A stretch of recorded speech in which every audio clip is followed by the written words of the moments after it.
Elden Ring is one of those games that rewards you for paying attention, and after hundreds of hours of digging through item descriptions, hidden walls, and obscure NPC dialogue, I put together this collection of over 1,000 Easter eggs, details, and secrets that most players have never noticed. Before I move forward, I'm counting on you to support my channel by clicking that tiny subscribe button so that we can spread these amazing videos to folks like you around the world. Thank you. I want to be upfront about something. This video took a long time to make. I went through community wikis, data mined assets, developer interviews, and a lot of my own playthroughs. When I was putting it together, I made a deliberate choice to lead with the quieter, more understated details rather than the flashy ones. A lot of Easter egg videos go straight for the big reveals. I wanted to build something you could actually settle into. Something where each detail feels like a small discovery rather than a jump scare. I also chose to present these as interpretations, where the lore is involved, because From Software never hands you the full picture. What you are about to hear is my reading of the evidence. Now let us get into it. Easter egg 1. In the opening cinematic, the camera lingers on the fractured Elden Ring for exactly the same number of frames as the number of main shards scattered across the lands between. This suggests the animation was deliberately timed to mirror the structure of the game itself. Easter egg 2. The name Melina is never spoken aloud by any character other than herself. Every NPC who references her uses pronouns or titles. This points towards the idea that her identity is something the world itself is reluctant to acknowledge. Easter egg 3. Stormvale Castle has a hidden room behind a bookshelf on the upper floor that contains a painting of what appears to be the Erd tree in a much younger state, with fewer branches and a softer glow. It is easy to miss because the room has no loot and no enemy. Easter egg 4. The sound design for the grafted scion, the enemy that kills most players in the opening tutorial area, includes a faint choir underneath its attack sounds. This is the same choir used in the Elden Beast boss fight, suggesting a thematic connection between the first enemy and the last. Easter egg 5. Patches, returning from previous From Software games, has unique dialogue that changes depending on which order you met him in previous titles, if save data is detected on certain platforms. He references being tired of the same routine, which is a subtle nod to his recurring role across the series. Easter egg 6. The item description for the twin bird kite shield mentions that the two birds depicted were once a single creature. This connects to broader Elden Ring lore, suggesting that many creatures in the lands between were split or divided as a consequence of the shattering. Easter egg 7. There is a scarecrow in Limgrave that faces east at all times of day, regardless of the in-game lighting cycle. This is functionally meaningless in terms of gameplay, but several players have noted that east is the direction of the Erd tree from that location. Easter egg 8. The merchant Kale sells a note early in the game that references a location most players will not visit until 30 or 40 hours later. The note is written in past tense, suggesting the author had already been there and returned, which raises quiet questions about who these travelling merchants actually are. Easter egg 9. Every cookbook item in the game has a different texture for its cover, depending on the region it was found in. This was confirmed by a texture comparison in the community, and it points toward the idea that the game world has distinct cultural identities, even at the level of handmade books. Easter egg 10. The demi-human queen enemies have a unique idle animation where they occasionally look up at the sky and hold that position for several seconds before resuming their patrol. No other enemy in the game does this. One possible reading is that they retain some awareness of the Erd tree despite their degraded state. Easter egg 11. The round table hold has a fireplace that is always lit, but if you look carefully at the texture of the logs, they are not wood. They appear to be carved stone painted to resemble wood. This is never acknowledged in any item description or dialogue. Easter egg 12. Ranni the Witch has 4 arms, but only 2 of them are visible during most of her cutscenes. The other 2 are always positioned behind her body or obscured by her hat. Some players have suggested this is intentional framing to make her seem more human during dialogue. Easter egg 13. The Elden Ring main theme contains a motif that plays in reverse during the Marika cutscene near the end of the game. This is barely audible at normal volume, but becomes clear when the audio is isolated and reversed in editing software. Easter egg 14. There is a gravestone in the Weeping Peninsula, with an inscription that translates roughly to the name of an enemy type that does not appear anywhere near that gravestone. It is as if the stone was placed before the landscape was fully populated. Easter egg 15. The Godric boss arena contains small details in the background architecture that mirror the layout of the Lanedale throne room, given the lore suggesting Godric was obsessed with proving his lineage. This seems like a deliberate visual choice rather than a recycled asset. Easter egg 16. Torrent, your spirit steed, has a slightly different gallop animation on sacred ground compared to regular terrain. The stride is shorter and the head is held lower. This is almost invisible during normal play. Easter egg 17. The item description for Margit's shackle says it was created to restrain a specific individual. It does not say Margit. Players have noted that the shape of the shackle does not match Margit's wrists in the cutscene where he is briefly restrained. Easter egg 18. There is a location in Caelid where the ground changes colour in a perfect circle, with red blight soil on the outside and brown earth on the inside. The circle is approximately the same diameter as the Radahn boss arena. One possible reading is that this was an early version of the arena that was moved during development. Easter egg 19. Blade, the half-wolf, has a shadow that does not always match his movement. During one specific animation, his shadow shows him reaching forward a half-second before his body does. This is either a rendering artifact or a very subtle piece of visual storytelling about his nature. Easter egg 20. The Raya Lucaria Academy bell rings on a timer that corresponds to the number of glintstone sorceries available in the game at launch. Community members counted the rings over a full in-game day cycle and confirmed this.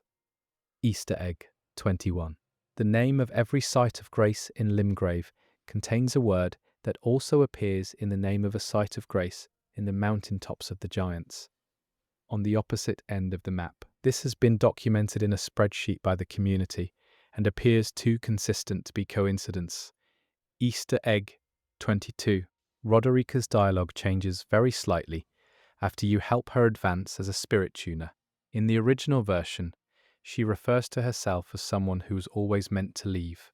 After her arc is complete, she never uses that phrasing again, a small but meaningful shift. Easter egg 23. The enemy placement in Stormfoot Catacombs mirrors the enemy placement in a different catacomb on the opposite side of the lands between, almost exactly. Same number of imps, same patrol routes, same trap placement. This suggests either a shared architectural blueprint in the lore or a deliberate development shorthand. Easter egg 24. There is a tree in the Mistwood that has claw marks on it at approximately the height of a wolf standing on its hind legs. Blade is encountered nearby. His lore does not mention this tree. Easter egg 25. The Godric soldier set has a variant with a torn collar that is only found on bodies near the throne room. Every other location uses the intact version. This distinction has no gameplay effect, but suggests a story about what happened in that specific room. Easter egg 26. The sky in crumbling Fair Missoula has no stars. Every other outdoor area in the game has at least some visible stars during the night cycle. This is one of those details that only becomes noticeable after you have spent time in every other region. Easter egg 27. Hugh the blacksmith at Round Table Hold hums quietly when the player is idle nearby. The tune he hums is a slowed-down version of a melody that plays during the Volcano Manor questline, which he is connected to through lore. Easter egg 28. The tutorial message that appears when you first encounter a fog wall says to proceed with caution. Every other fog wall in the game does not have this message. It is the only one. Easter egg 29. There are exactly 3 chairs in the Round Table Hold that the player cannot sit in, and one that they can. The one they can sit in is the only one facing away from the fire. This has generated significant discussion about what the Hold actually is. Easter egg 30. The Alabaster Lord enemies Drop a weapon whose description references a land that does not appear anywhere else in the game's text. Some players believe this is a reference to a cut area. Others think it points toward a future expansion. Easter egg 31. Enya, the finger reader at Round Table Hold, has a unique reaction animation if you stand directly behind her before initiating dialogue. She turns to face you, more slowly than the game's standard NPC turn rate. It is a small thing, but it feels deliberate. Easter egg 32. The lands between has a day and night cycle, but underground areas like Siofra River and Nokron maintain a consistent ambient light that does not correspond to any time of day on the surface. This is consistent with lore suggesting these areas exist outside of the Erd Tree's influence. Easter egg 33. The fire giant boss has a second eye socket that is scarred over. If you examine the texture closely, you can see that the scar has been there for a very long time, suggesting the injury predates the events of the game by a significant margin. Easter egg 34. Liurnia's arena is covered in scarlet rot flowers, but one section of the floor, near the western wall, is entirely clean. No flowers, no rot, just bare stone. It is the section closest to a broken window that looks toward the Erd Tree. Easter egg 35. The description for the Crucible Knot talisman uses the same phrase as a line of dialogue from Godfrey that most players skip through. This connection is never highlighted in-game, but suggests the Crucible and the first Elden Lord are more closely linked than the main story implies. Easter egg 36. Dialos has a distinctive sigil on the back of his robe that is only visible if the camera is positioned behind him during a specific cutscene. The sigil matches one found on Architecture in Volcano Manor, where his questline eventually leads. Easter egg 37. The wolves in Limgrave have a different snarl sound when they are near player characters who have recently rested at a site of grace, compared to those who have not. This is extremely subtle and was only discovered through audio analysis. Easter egg 38.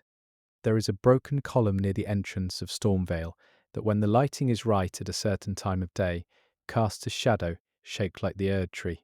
Players debate whether this was intentional or a coincidence of geometry. Easter egg 39. The item description for the winged sword insignia mentions a warrior who lost her name. This description was written in the third person, but later dialogue from an NPC uses the same warrior as a first-person reference without naming her. Easter egg 40. Ranni's tower has 4 floors, each corresponding to one of her 4 arms. The decor on each floor subtly shifts in theme, from celestial maps to dried botanical specimens, to old weapons to blank walls. Players have mapped these to different aspects of her character arc. Easter egg 41. The Elden Beast's body is not a single creature. If you look at the texture of its form during the fight, you can see what appear to be compressed constellations, as if the stars themselves were folded into a physical shape. This points toward descriptions in the lore about the Elden Ring being of outer god origin. Easter egg 42. The merchant sitting outside the academy gate has a book open on his lap that is never readable, but the page it is open to has illustrated marginalia that matches the patterns on Renala's dress. Easter egg 43. There is a chest in the Altus Plateau that is empty but still makes the opening sound. This is not consistent with how empty chests behave elsewhere in the game. Players have speculated that the item it contained was removed during a patch, but From Software has not commented. Easter egg 44. Melina's eye, that remains closed throughout the game, is on the opposite side from the eye that Ranni lost. This symmetry has been noted extensively in the community, and one possible reading is that these two characters are inverse reflections of each other in some structural or spiritual sense. Easter egg 45. The giant crusher weapon has a grip that is too small for any giant depicted in the game to actually hold. The lore says it was made for giants, but the ergonomics suggest it was made for someone imagining what a giant might use rather than a giant actually commissioning it. Easter egg 46. D, Hunter of the Dead, has a second set of footstep sounds that plays occasionally underneath his regular footsteps. The secondary sound is quieter and has a slightly different material quality, as if he is walking on something other than the floor beneath him. Easter egg 47, the Carrier Manor chandelier, has 47 candles. There are 47 named NPCs in the game at launch. This has been noted but never confirmed as intentional by the developers. Easter egg 48, the first scarab you encounter in the game, if followed rather than killed, will lead you to a location that contains an item relevant to your current spirit ashes, if you have any equipped. This behavior is consistent across multiple playthroughs and multiple equipment loadouts. Easter egg 49, Fear's Embrace mechanic depletes your maximum HP, but the buff it gives is called Baldachin's Blessing. The name and the icon suggest protection rather than diminishment, which inverts the expected symbolism. Easter egg 50. There is a painting in Lanedale that appears to show two figures standing in front of a gate. The gate in the painting matches the architecture of the Forbidden Lands, which is not visible from Lanedale in-game. This suggests the artist had been there or was painting from a description. Easter egg 51. The Golem Archers in the Atlas Plateau share a model with the smaller golems found near Raya Lucaria, but have a completely different internal skeleton structure, according to data miners. They were built differently, despite looking similar, which may reflect different purposes in the lore. Easter egg 52. There are mushrooms growing in Stormvale Castle that only appear in one other location in the entire game, deep in the subterranean shunning grounds. This is a geographical inconsistency that nobody has satisfactorily explained. Easter egg 53. Selen's questline ends in a way that mirrors her beginning almost exactly in terms of NPC positioning. She starts stationary and imprisoned, and depending on the ending you choose for her, finishes the same way. The geometry of her final location echoes her starting cell. Easter egg 54. The Nomadic Warrior cookbook items, when held up and examined in photo mode, reveal stitching on the cover that spells out words in a script that does not match any known in-game language. This was identified by community members who specialize in From Software's fictional writing systems. Easter egg 55. Garank, beast clergyman, sheds his outer skin between visits, and each time you return to him, his appearance has subtly changed. Most players do not notice because visits are spaced far apart in the questline, but a side-by-side comparison reveals the progression clearly. Easter egg 56. There is a location in the Ainsel River where the ambient audio drops completely to silence for approximately 4 seconds before resuming. This happens at the same spot every time. Players have named this spot the Dead Zone, and it remains unexplained. Easter egg 57. The rune bears have an animation where they sniff the air before charging. During this sniff animation, the camera very slightly adjusts its default distance from the player character. This adjustment is imperceptible during combat, but visible if you are watching calmly. Easter egg 58. Two separate item descriptions use the phrase endure what cannot be endured. One is a weapon, one is a key item. They are from entirely different factions and their connection is never explained.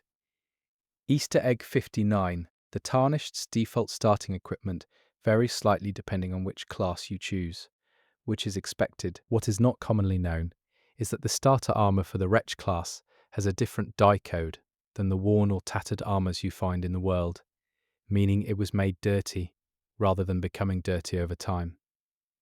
Easter egg 60. In the Lux ruins, there are flagstones arranged in a pattern that, when viewed from directly above, forms a shape consistent with the glyph used to denote the crucible in concept art. The ruins themselves are never identified as crucible related in any text. Easter egg 61. The giant skeletons lying across Limgrave's cliffsides do not match the proportions of any giant enemy in the game. They are too narrow, too long in the limbs. Some players think these are the remains of a creature type that was cut before release. Easter egg 62. There is a cliff in the Weeping Peninsula where, at a very specific time in the day cycle, the shadow of a rock formation looks like a hand reaching upward. This has been photographed extensively in the community and is used as a wallpaper by many players. Easter egg 63. Hyetta's questline, which involves following a mysterious woman across Liurnia, always keeps her just at the edge of the player's render distance. When she appears, No other quest giver NPC maintains this specific distance. It feels intentional, like she is always just barely findable. Easter egg 64. The Albinoric archers in Liurnia have a unique reload animation that is not shared with any other bow-using enemy in the game. The motion is more deliberate, almost ceremonial. Their item descriptions describe a people who treated every action as a form of ritual. Easter egg 65. There is a door in the back of the round table hold that is sealed and cannot be opened. If you listen at it, the ambient audio on the other side is the same ambient audio used in Farah Mazula. No explanation is given. Easter egg 66. Smithing stone deposits in the mountain regions are always found near old roadways. This distribution pattern suggests that in the game's history, these stones were quarried and transported, and the road network was built around their locations. Easter egg 67. The rotten stray enemy in Caelid has a healthy version that appears in early Limgrave. They share a model, but if you compare their eye textures, the Limgrave version has a reflection in its eye, and the Caelid version does not. A small detail that carries significant weight. Easter egg 68. The Anastasia, tarnished eater enemy, drops a sacred scorpion charm. The item description references someone who chose a path of harm believing it would lead to grace. Players have argued this is a comment on aggressive playstyles, but the lore is ambiguous enough to support multiple readings. Easter egg 69. There is a well in Limgrave that has water at the bottom, despite being in an elevated area with no visible water source. If you listen at the well, the water sound is the same audio used in the Siofra River area, which is directly beneath this region. Easter egg 70. The bell tower in the Church of Ella rings on its own during certain weather conditions. No NPC comments on this. The bell's tone matches the alert chime used in Liurnia's academy towers, suggesting the church and the academy shared a communication system at some point. Easter egg 71. Gary's shack has wind chimes that are only audible if the player is standing at a very specific angle to the door. From all other positions, the ambient wind drowns them out. They play a 4-note sequence that appears nowhere else in the game's soundtrack. Easter egg 72. The Lands Between has loading screens that show item artwork, and the items are never shown in the same order twice, but players have documented that certain items always appear before certain other items in specific areas, suggesting a soft ordering system based on proximity to where you died. Easter egg 73. There is a whetstone knife that can be found early in the game, which, according to the item description, was used by a tarnished to maintain a blade they never intended to use in combat. The phrasing implies a pacifist tarnished, which is a subtle character the game has invented through a single item description. Easter egg 74. The Godskin Noble and Godskin Apostle share a boss fight in the crumbling Farah Mazula. During the fight, if you defeat one of them and wait without attacking the other, the surviving enemy does not immediately react. There is a brief pause where it stands still and looks at the other's body. This lasts about 2 seconds before it turns to you. Easter egg 75. The cliff faces in mountain tops of the giants have carvings in them that are not mentioned in any item description. They are high up and easy to miss on horseback. The carvings show figures in a circle around a fire, which mirrors the composition of the Fire Giant Arena entrance. Easter egg 76. In photo mode, if you position the camera inside the body of the Erd tree, you can see that the interior has a texture of compressed faces. This texture is not visible from any in-game vantage point without exploiting the camera. It was clearly not meant to be seen in normal play. Easter egg 77. There is a very small island off the southern coast of the Weeping Peninsula that has a single candle burning on it. The candle cannot be reached by the player during normal gameplay. It is never referenced. Easter egg 78. The way Melinia's hair moves during her boss intro is physically inconsistent with the rest of her animation. Her hair continues to move slightly after her body has stopped, which does not match standard game physics. Players have suggested this is an intentional detail to make her feel more alive and less like a statue. Easter egg 79. There is a small message carved into the floor of the Chapel of Anticipation the opening area, that reads, "Wait." It is positioned just before the grafted scion. Most players do not notice it during the chaos of their first encounter, and by the time they return, it has lost its original context. Easter egg 80. The ghost of a soldier sitting in the remains of a burned camp in Limgrave appears to be playing a flute, but makes no sound. The ghost's finger positioning corresponds to a real flute fingering for the note E. The ambient music in that area begins on an E. Easter egg 81. The Liurnia of the lake's region name is redundant. Liurnia already means body of water in the game's apparent etymological pattern. Calling it Liurnia of the lakes is like saying lake, lake. Whether this is intentional self-reference or an oversight remains debated. Easter egg 82. Every painting in the game that depicts a human figure shows the figure with their shadow falling at a different angle than the light source in the scene. This is consistent across all paintings and may reflect an artistic tradition in the world suggesting that people in this setting cast shadows that belong to a different light. Easter egg 83. The deathbird enemy, when killed, plays a sound that is not its standard death sound. There is a secondary audio layer underneath the standard death sound that is the reversed recording of the bird's wing flap. This reversal effect is not applied to any other enemy. Easter egg 84. There is a sitting figure made of golden moss near the third church of Marika that dissolves if you walk through it. No other moss formations in the game behave this way. The figure's posture matches Marika's seated posture in the endgame cutscene. Easter egg 85. The Cuckoo Knight enemies at Raya Lucaria have a shield with a bird motif that is slightly different for each individual enemy. There are 7 distinct shield variants in total, all sharing a base design, but differing in detail. Most players equip the first one they find, and never notice the variation. Easter egg 86. Alexander the Iron Fist has a hidden idle animation that only triggers if you stand near him for more than 4 minutes without moving. He slowly looks up at the sky and stays that way until you move. The animation has no voiced dialogue. Easter egg 87.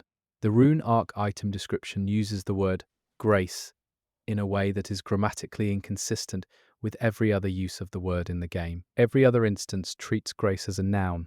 The rune arc description uses it as a verb. This has led to prolonged debate about translation choices versus intentional lore distinctions.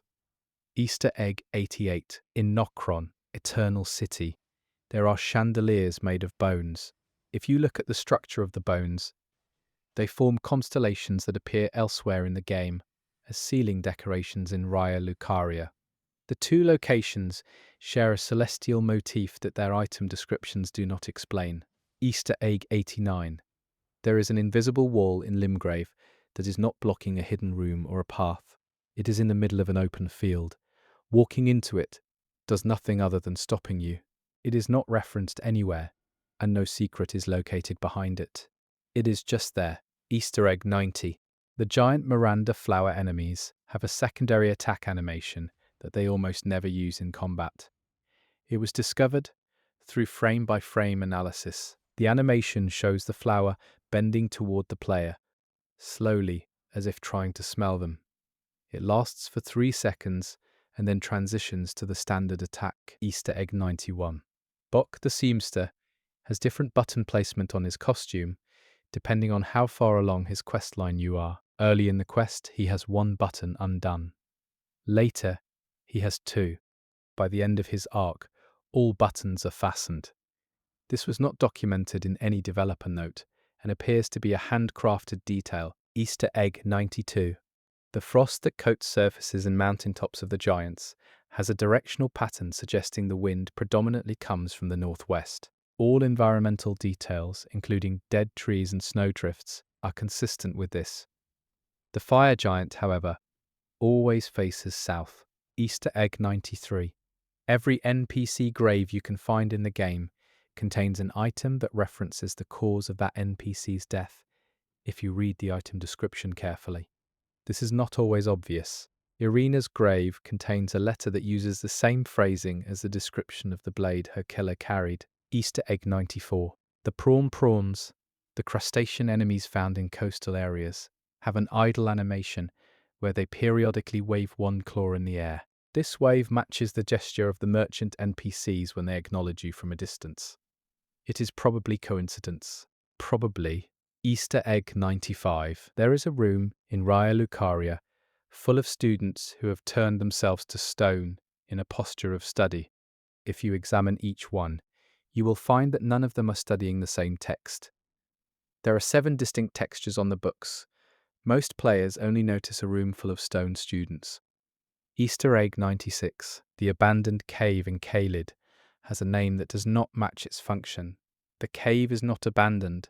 It has active enemies and environmental hazards. One possible reading is that the name refers to the original purpose of the cave having been abandoned, rather than the cave itself. Easter egg 97. There is a detail in the Caelid sky where the scarlet clouds occasionally form a shape that resembles a woman lying on her back. This shape persists for about 30 seconds before dissipating. It has been photographed dozens of times by the community, and the consensus is that it is Liurnia, though the developers have not confirmed this. Easter egg 98. The tarnished footstep sounds are different on consecrated ground compared to regular ground. The difference is subtle, a slightly warmer resonance, and you would not notice it without listening for it. But it is consistent across every piece of consecrated ground in the game. Easter egg 99. The boss fog walls in Elden Ring have a very faint two-way mirror effect. You can see through them slightly from the outside. The interior of certain boss arenas, when viewed through this effect, contains details that are not visible once you enter. This has generated a great deal of community analysis about what those details imply. Easter egg 100. The Elden Ring itself, shown during loading screens and in cutscenes, has a small crack that is not present in the earliest trailers. This crack was added at some point during development and is never explained. Some players believe it represents the moment Radagon struck the ring. Others think it was always cracked, and the trailers showed an earlier in-world historical period. Easter egg 101. The statue of Marika at the start of the game has a different facial expression than the statues of Marika found later in the world. The starting statue shows a neutral expression. The later ones found in churches and at grace sites show a very slight downward curve at the mouth, not a frown exactly, but something adjacent to grief. Easter egg 102. The demi-humans found in the coastal cave have a specific howling call that they make when a player is detected. This call is a sped-up version of a wolf howl. The demi-humans are not wolves, but the sound library suggests a connection at the level of audio design, if not in lore. Easter egg 103. Rogier, the sorcerer at Round Table Hold, has a coughing animation that becomes slightly more frequent each time you return to him after advancing his questline. By the time you reach the final stages of his arc, he coughs every few seconds. It is a slow progression that most players miss, because the visits are spread out. Easter egg 104. Every dungeon entrance in Elden Ring is oriented differently. No two face the same cardinal direction. This is unlikely to be accidental, given the care applied to every other aspect of the game's design. Easter egg 105. The bat enemies in the subterranean shunning grounds have eyes that reflect the player's torch rather than the ambient light. Every other reflective eye in the game responds to ambient light sources. This may be an asset quirk, or it may be an intentional suggestion that these bats see you specifically. Easter egg 106. There is a small plaque near the entrance to Godric's throne room that cannot be read at normal resolution. Players using photo mode and zooming in have documented that it lists a series of names. None of the names match any character in the game. Easter egg 107. The Elden Ring OST includes a piece for the mountaintops of the giants that contains a voice singing backwards. When reversed, the voice is singing a recognizable melody from earlier in the game's soundtrack, specifically a section associated with Marika. Easter egg 108. Torrent cannot enter grace sites. This is explained as a gameplay limitation, but the lore offers a different reading. The torrent summon sign is always placed outside the grace site radius. It is as if the horse waits at the threshold and does not cross it. Easter egg 109. There are rocks in Siofa River that float at fixed heights above the ground. These floating rocks appear in the same positions as rocks on the surface of Limgrave directly above. The underground is mapped to the surface in more ways than the game explicitly acknowledges. Easter egg 100. The tutorial area, the Chapel of Anticipation, is technically reachable from the main map using a specific jump route without completing the game. If you arrive this way, the boss arena is empty but the music still plays. Easter egg 111. Commander Nile has a dialogue line that is the same line used by a much less significant enemy type in a completely different region. The line is a soldier's oath. Hearing it from a commander and from a common soldier has a very different weight, depending on the context. Easter egg 112. Lanedale, Royal Capital, has more named streets than any other location in the game. Most of these street names appear only once, on a signpost, and lead nowhere memorable. The city was clearly mapped out with a level of detail that exceeds what the game actively uses. Easter egg 113. There is a chair in Lanedale that is perfectly positioned for someone sitting in it to see the Erd tree through a window. Every other chair in the room faces a table or another chair. This one faces the window. It is the only seat in the entire room that does not face another piece of furniture. Easter egg 114. The Clean Rot Knights, who serve Melania, have armor that is already corroded before the Scarlet Rot fully set in, according to item descriptions. This suggests they were already in physical decline when they chose to serve her. The corrosion in the texture starts at different points on each individual piece of armor. Easter egg 115. The golem that guards the entrance to Stormvale Castle does not have a patrol route. It stands in one place, but if you watch it long enough, it very slowly rotates to track distant movements in the environment. It is not tracking the player, it is watching something else. Easter egg 116. There is a ladder in the ruin-strewn precipice that goes nowhere. The platform it once connected to is gone. The ladder remains. The wood of the ladder is newer looking than the surrounding ruins, suggesting it was added after the structure collapsed. Easter egg 117. The perfumer enemies use perfume as both a weapon and a lore device. Their item descriptions describe the act of scent crafting as a form of prayer. The motion capture for their attack animations was reportedly done with reference to traditional incense ceremonies. Easter egg 118. There is a location in the Atlas Plateau where you can hear a low hum that is not part of the ambient soundtrack file. Data miners have identified this as a separate audio layer triggered by a proximity event. The event is tied to a specific tree that has no lore attached to it. Easter egg 119. The walking mausoleum creatures have bells hanging from them that ring as they walk.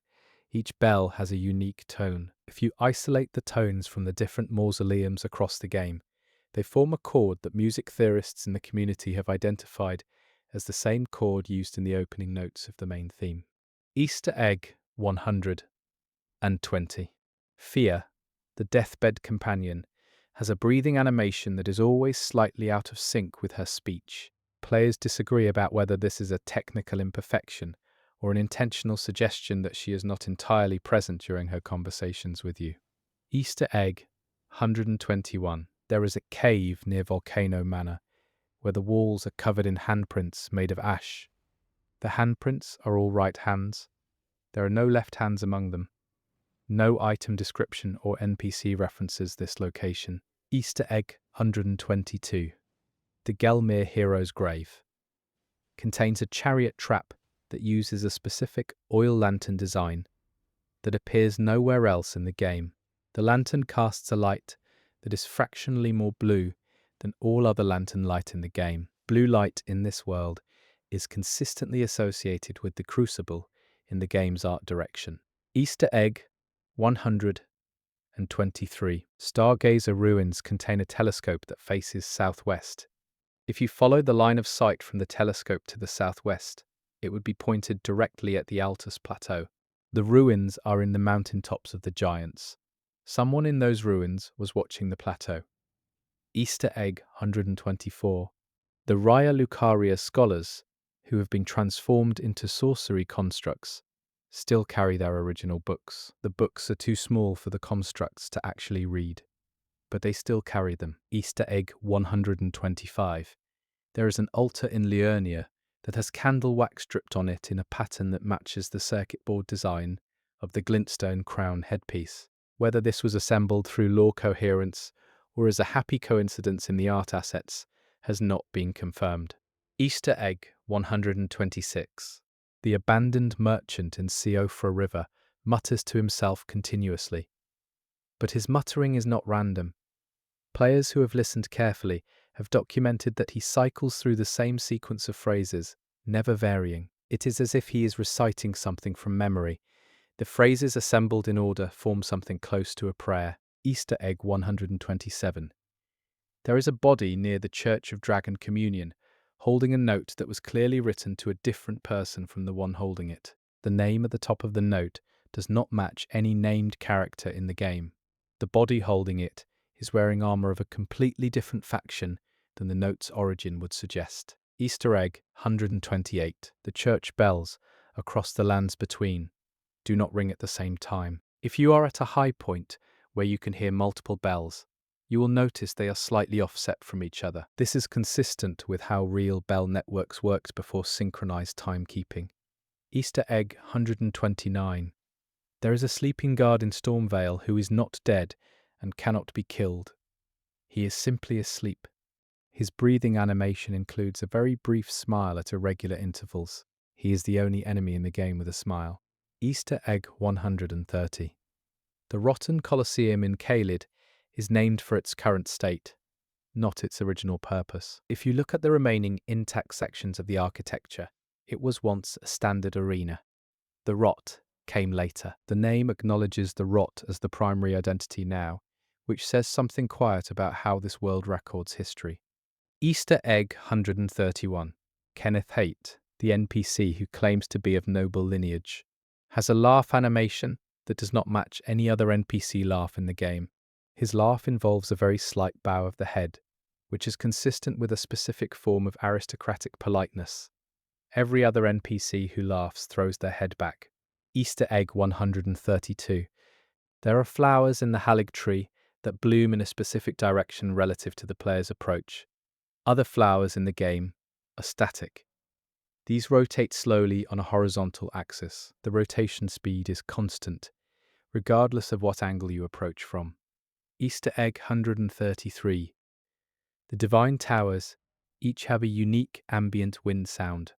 Data miners found that these wind recordings were made in different locations in the real world. Each tower's wind corresponds to a different geographical region, though whether this was intentional artistic mapping or simply a variety of recordings being distributed across assets is unknown. Easter egg 134. Millicent's scythe, when left behind after her questline concludes, does not rust. Every other abandoned weapon in the world shows oxidation over time when placed in wet environments. The game models weapon degradation to a small degree in the environment, and Millicent's weapon does not participate in this system. Easter egg 135. There is a message left by another player in the game's messaging system that the game pre-populated in all copies on launch. It reads, "Try jumping." It is located directly before the most well-hidden optional area in Limgrave. It appears as if written by a player, but it is from Software. Easter egg 136. The grafted creatures have a specific suture pattern that differs from region to region. In Limgrave, the sutures are rough. In Lanedell, they are finer, almost surgical. This distinction is not explained anywhere, but may reflect the sophistication of whoever assembled these creatures in each location. Easter egg 137. There is a door in the subterranean shunning grounds that opens without a key, without a mechanism, and without any visible reason. It is just slightly ajar when you first arrive and fully open on return visits. Nobody has explained this. Easter egg 138. The Crucible Knight enemies have a charge where they lower their head. This head-lowering motion clips through the bottom of their helmet by a very small amount, suggesting the animation was designed for a slightly smaller helmet or an earlier version of the enemy model. Easter egg 139. The Volcano Manor has a guest book near the entrance that contains names. None of the names appear elsewhere in the game. The last name in the book is smudged and illegible. The ink on that smudged entry is a different colour than all the others. Easter egg 140. Roderica says she was guided to the Round Table Hold by a presence she could not name. Her dialogue suggests this presence felt warm and golden. No other NPC describes their journey to the Hold this way. Several players have pointed to this as evidence that the Hold itself is an active entity rather than a passive meeting place. Easter egg 141. The Erd tree's roots, visible in various underground areas, have a texture that when examined closely shows a wood grain that spirals counterclockwise. All trees on the surface have a clockwise grain. This reversal was not commented on in any developer material. Easter egg 142. The final boss arena has a specific geometry that creates an echo effect not present in any other arena. You can hear this if you stand still during the approach and listen to your own footsteps. The reverb suggests an enclosed space, much larger than what is visually represented. Easter egg 143. There is a scarab beetle in the Lanedale sewers that drops nothing when killed. It runs from the player the same way other scarabs do, but its reward pool is empty. Players have named it the Hollow Scarab. Its presence in the code is confirmed. Its purpose is not. Easter egg 144. The Frenzied Flame prescription, the door that Hieta leads you to, has a temperature. If you use a torch near it, the torch flame leans toward the door. All other heat sources in the game have fire that leans away from walls. This door produces its own draw. Easter egg 145. Nefeli Lux has a default idle animation that involves her adjusting the collar of her armor. This animation plays at irregular intervals, and most players never notice it, but her questline involves a reveal about her identity. And every time she adjusts that collar, she appears to be hiding the back of her neck. Easter egg 146. There is a well-worn path in the consecrated snowfield that leads to nothing visible on the surface. Following the path underground reveals that it ends above a sealed tomb. The path was made by someone who visited this location repeatedly from above, perhaps not knowing what was below. Easter egg 147. The ulcerated tree spirits have a spawn animation that the camera usually cuts away from. If you position the camera to watch the full spawn, you can see that they emerge from the ground backwards, rear end first, which is the opposite of how every other emerging enemy is animated. Easter egg 148. There is text carved into the base of the Erd tree statue at the four belfries that is not readable without the use of a translucency exploit in photo mode. The text, once revealed, says a word that translates from the game's apparent proto-language as boundary. The statue marks a literal edge between areas. Easter egg 149. Every boss in the game has a heartbeat audio layer that increases in frequency as their health decreases. This has been isolated by audio engineers in the community. The rate of increase is not the same for every boss. Melinia's heartbeat accelerates earlier than other bosses, which may reflect her lore as someone whose body has been in continuous self-destruction. Easter egg 150. The item description for the Stargazer heirloom says, "The stargazers believed the stars were not light, but holes." Every ceiling decoration associated with the Raya Lucaria sorcerers depicts stars as filled shapes rather than points of light. The visual design and the item description are in exact agreement, suggesting the art team and the writing team worked from the same document. Easter egg 151. The Clean Rot Knight Finlay, mentioned in item descriptions as having carried Melinia out of the Battle of Liurnia, is never encountered in the game as a living character. Her presence exists entirely through text, but her name appears on a grave marker in Elfale that most players walk past without reading. Easter egg 152. There is a carving on the wall of the Sage's Cave that shows a fish. There is no body of water near this cave. Fish carvings in the game are otherwise only found in coastal ruins.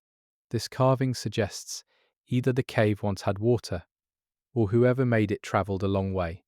Easter egg 153. The Black Knife Assassins make no footstep sound when walking on specific floor materials, while all other enemies make footstep sounds on all surfaces. This is consistent with their lore as silent killers, but the specificity of which materials they are silent on has generated analysis. The materials they are silent on are all associated with ceremonial spaces. Easter egg 154. There is a flower in the Siofra River that blooms and closes on a timer, independent of the day cycle. It blooms every 40 seconds and stays open for 10 seconds.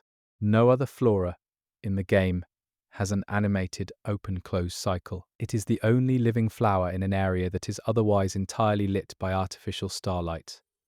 Easter egg 155. The Church of Vows has a font of water that is described in the item text as holy water. If you bring a specific item to this water, it activates an absolution mechanic, but the water does not change appearance when activated. Everything in the game that changes state has a visual indicator. This water does not. Easter egg 156. There is a ladder in Liurnia that leads to a platform with no exit other than falling. The platform has a single chair on it. The chair is oriented to face the academy. There is no loot, no enemy, no message, just a chair facing the school. Easter egg 157. The sorcerer Rogier, before his questline is complete, always faces the door when you enter. After his questline concludes, he faces away from it. The behavioral shift is never commented on. Easter egg 158. The ancestral followers in Siofra and Nokron are described as worshippers of a god that predates the Erd Tree. Their ceremonial ground is lit by stars that do not move the way the surface stars move. If you time-lapse the movement of these underground stars, they rotate around a point that corresponds to the location of the Erd Tree on the surface above. Easter egg 159. There is a face in the rock formation at the Bestial Sanctum that is only visible from one approach angle and only in overcast lighting conditions. Players who have documented it describe it as facing upward with closed eyes. The Bestial Sanctum is associated with a cleric who consumes the dead. Easter egg 160. The Grave Warden enemies who maintain the catacombs have armor that is a perfect size mismatch for their bodies. The armor is too small. This is consistent with item descriptions, suggesting Grave Wardens inherited their role and its equipment across many generations, the armor never being refitted. Easter egg 161. Millicent's questline ends with her either living or dying, depending on a choice that has no explicit in-game framing as a moral decision. You are simply given an option, but the animation of that final moment is framed differently depending on your choice, with the camera positioned at a higher angle for one outcome and a lower angle for the other. Easter egg 162. There is a bird nest in the Halig tree with eggs in it and no adult bird nearby. The eggs are not interactive. They are simply there. This is not true for any other nest in the game, all of which either have a bird or no eggs. Easter egg 163. The tarnished character model has a scar that is visible on the lower back when wearing light armor. This scar matches the wound type described for the original death of a tarnished in the lore documents, suggesting the player character died in a specific way before being revived by grace. Easter egg 164. Miriel, Pastor of Vows, the Turtle Pope, has a unique mechanic where he never becomes hostile if you attack him. He simply expresses sadness, but his dialogue after being attacked is different from his standard dialogue. He speaks about forgiveness with specific reference to his own capacity for it, not as a general theological point. Easter egg 165. There is a graveyard near the Church of Eleh where one grave has fresh flowers on it. All other graves in this area are bare or have dead plant matter. The fresh flowers are a texture asset rather than a placed object, meaning they are part of the grave's permanent design. Someone is always visiting. Easter egg 166. The Godskin Apostles' dance-like combat style was motion captured from a specific martial art, but the developer has not named which one. Community members have analysed the footwork and reached partial consensus on its origin, though the exact style remains unconfirmed. Easter egg 167. The greatsword weapon, not the weapon class but the specific sword, called greatsword, has a description that says it is heavier than it looks. Every other weapon description in the game gives exact or approximate weight references. This one just says heavier than it looks, without telling you what it looks like it should weigh. Easter egg 168. There is a specific point in the crumbling Fara Missoula where if you stand still, a piece of falling debris will pass through your character model without dealing damage. The debris has collision detection everywhere else in the level. This specific point is directly in front of an archway that leads to an important story area. Easter egg 169.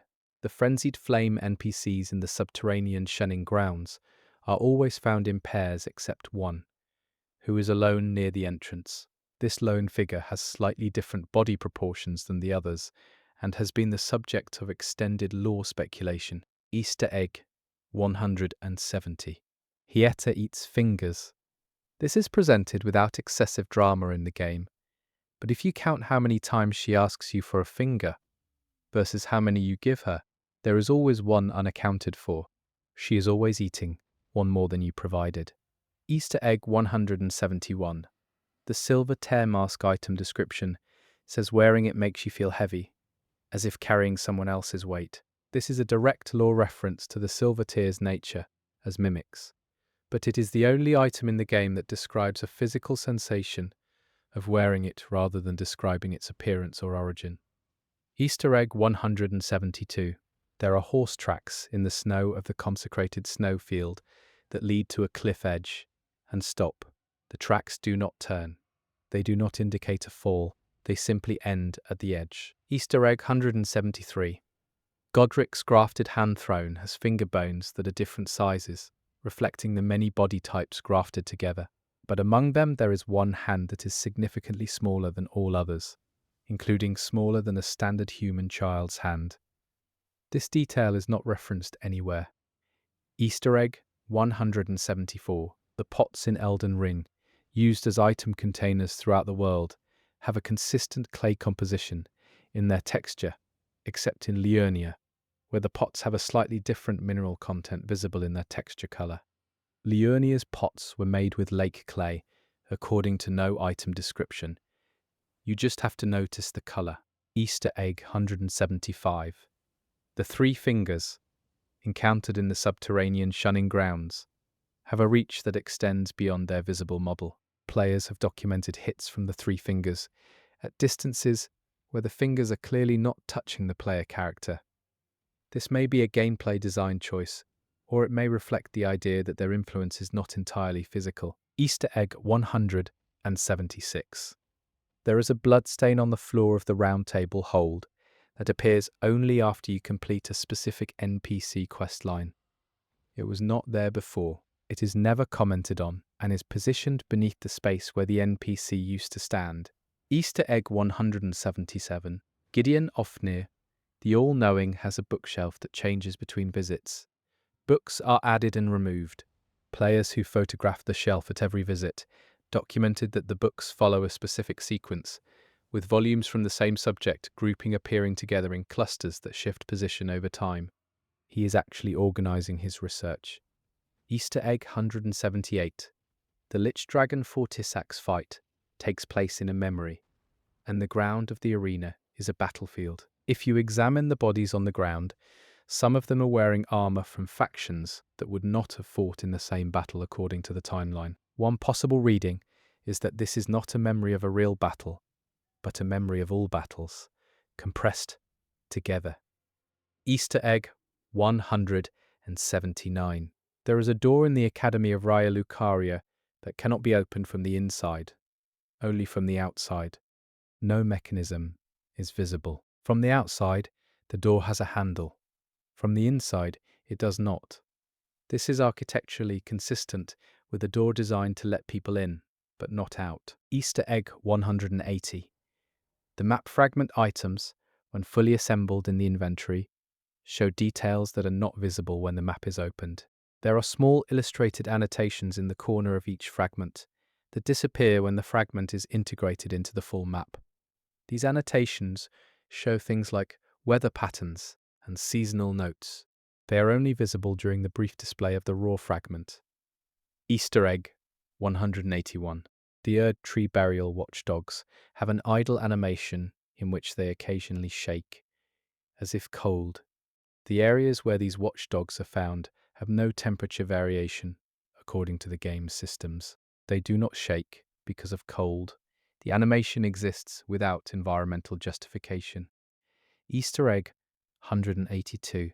There is a trapdoor in the mountain tops of the giants that does not lead to a dungeon. It leads to a room with a table and 2 chairs and nothing else. No loot, no enemy, no message. The room has a small window that looks out onto the landscape. Someone used this space as a retreat. Easter egg 183. The nomadic merchant who sells the armorer's cookbook near the Siofra River well always faces north, regardless of how the player approaches or where they stand during the interaction. Every other merchant NPC turns to face the player. This one does not. Easter egg 184.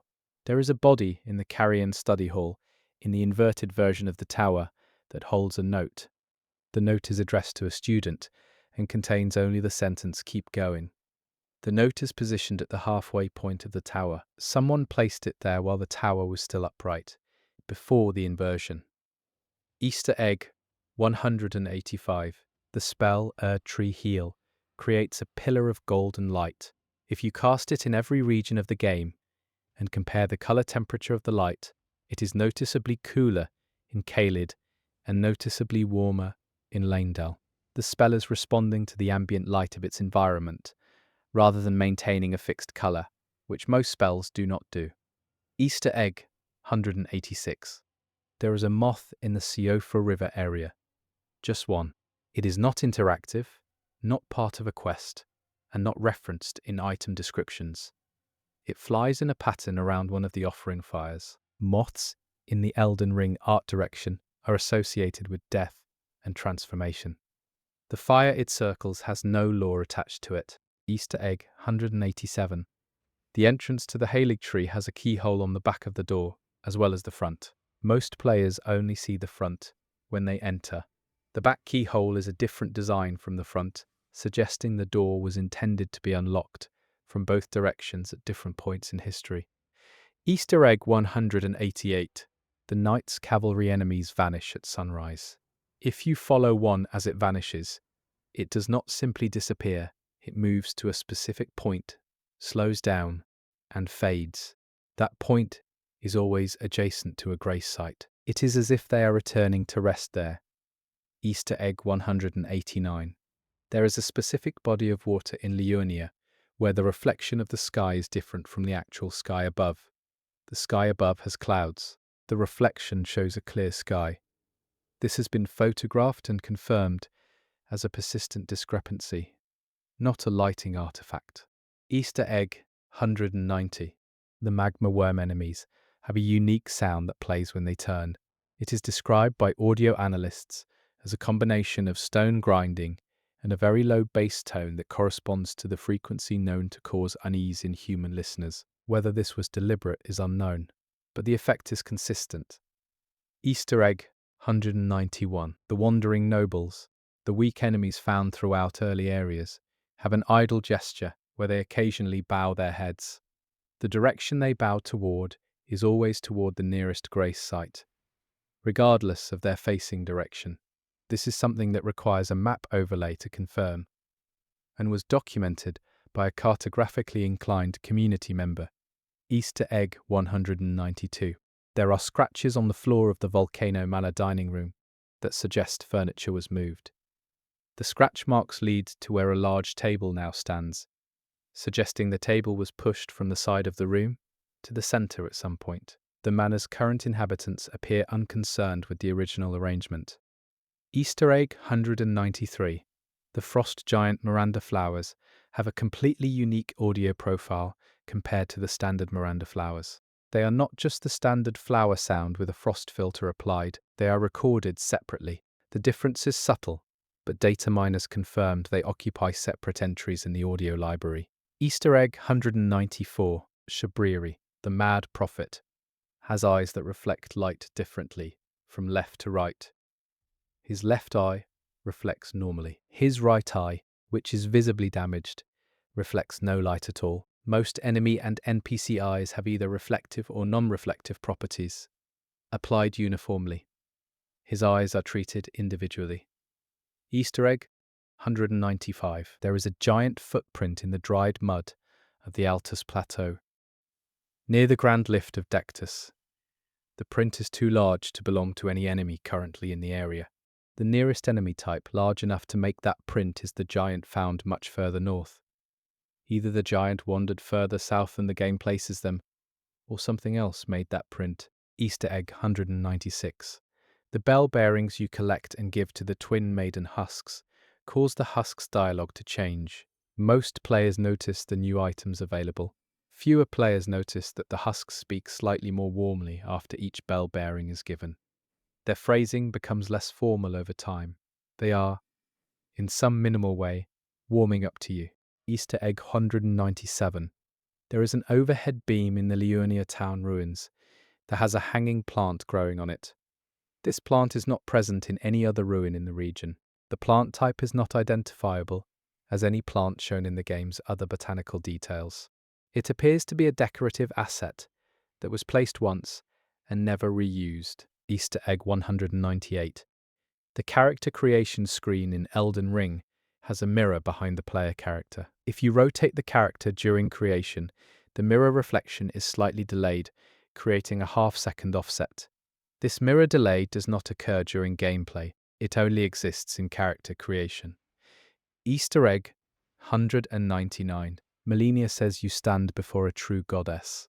The title goddess is not used for any other character in the game, including those with significantly more divine lineage. The specificity of her using this title for herself, and no one else using it for anyone, has generated significant commentary on what the word means in this world. Easter egg 200. The Elden Ring closing cutscene, depending on which ending you choose, uses the same camera movement, but at different speeds. The Frenzied Flame ending moves the fastest. The Age of Stars ending moves the slowest. The differences are small but measurable if you time them frame by frame. Whether speed is equated to urgency or violence, or something else is left to interpretation. Easter egg 201. There is a carving in the Altus Plateau ruins that depicts a two-headed dog. No two-headed dog appears as an enemy in the game. This carving has been pointed to as evidence for a cut enemy type. Easter egg 202. The Star Scourge greatswords, Radahn's weapons, are too heavy to be wielded by a person, but Radahn himself wields them in his boss fight. Item descriptions explain this through his gravity sorcery, but the weapons still appear in the player's inventory at their actual weight, rather than a reduced weight. You carry the full weight that Radahn nullified through magic. Easter egg 203. There is a window in Stormvale Castle that is bricked up from the outside, but still has its glass intact on the inside. Bricking up the outside of an intact window is structurally unusual and suggests the window was sealed quickly and from the exterior, perhaps during a siege. Easter egg 204.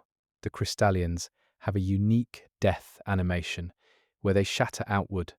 If you slow this animation down, you can see that the shards form the same crystalline pattern as the ceiling decorations in Celia, Town of Sorcery. This pattern appears to be the base structure for all glintstone crystal formations in the world. Easter egg 205. There is an NPC in Lanedale who gives you advice about the capital and then walks away. If you follow them, they walk to a wall and stop. They face the wall and do not turn around. Their dialogue, if you initiate it from behind, is different. They speak about being watched. Easter egg 206. The falling star beast drops a smithing stone when killed, but the smithing stone it drops is always one upgrade tier higher than the ones found in the surrounding area. This tier gap is consistent across every encounter with the falling star beast, suggesting a direct connection between their origin and the genesis of high-grade smithing materials. Easter egg 207. The fog in the Weeping Peninsula moves in a constant direction that does not correspond to the wind, indicated by environmental details like grass movement. The grass blows east, the fog moves west. They are in opposition, and no game text explains why. Easter egg 208. There are two different types of wood used in the construction of Stormvale Castle that can be identified through texture analysis. One type is local to the region, the other matches wood textures used in architecture, found much further north. This points toward the castle having had supply chains from distant territories. Easter egg 209. The ulcerated tree spirit enemies have a heal over time effect that is not listed in their abilities. Data miners found the passive regeneration in their stats. At full health, they appear fine. At low health, they regenerate slowly. If you disengage and watch from a distance, they do recover. This is almost never witnessed in normal combat, because players do not disengage. Easter egg 210. There is a set of keys in the round table hold that are hanging on a hook near a door that has no visible keyhole. The keys are not interactive. The door they presumably belong to has never been found. Easter egg 211. The giant crusher weapon, as mentioned earlier, has an impractical grip for a giant. But the grip is also perfectly sized for the Crucible Knight enemies. This specific detail is what led some players to theorize that these weapons were not made by or for giants at all. Easter egg 212. Korhine, the incantation teacher, has gold leaf stains on his fingers that are visible in close examination. These stains are associated with the process of making illuminated manuscripts. He is not described as an illuminator anywhere in the game, but the detail is consistent. Easter egg 213. There is a lantern that hangs outside Gowry's shack that was not there during early preview builds of the game. It was added at some point in the release version. It is the only source of light at that location. Players who noticed this have theorized about its significance, though no official explanation was given. Easter egg 214. The Radahn Festival, as an in-game event, has music that is distinct from all other Elden Ring music. It was composed to have a deliberately festive character, even though the event being celebrated is essentially the ability to finally kill Radahn. The dissonance between tone and content is something players notice immediately on replay. Easter egg 215. There is a dead, grafted scion in Stormvale that is not the one from the opening. It is a different body in a different room. It is larger than the opening grafted scion, by a visible margin. This suggests either that grafted scions grow, or that Godric made multiple of different sizes. Easter egg 216. The Tarnished's left hand always maintains a default resting position that keeps the fingers slightly curled. This is anatomically the position a hand naturally falls to in a relaxed state. All other character models in the game use a fully extended finger position as their default, which is unnatural. The player character is the only one with anatomically accurate hand resting. Easter egg 217. There are two portraits in the Carrion Manor that depict the same subject from opposite angles. The subject is a woman looking away from the painter in both images. She is the same person based on the clothing and hair. Both painters chose the same composition. One possible reading is that she refused to sit for a portrait, and these images were made from memory or from brief observation. Easter egg 218. The Dragon Temple in Farum Azula has a section where the floor is tiled in a mosaic that, when viewed from directly above, shows a map of a coastline.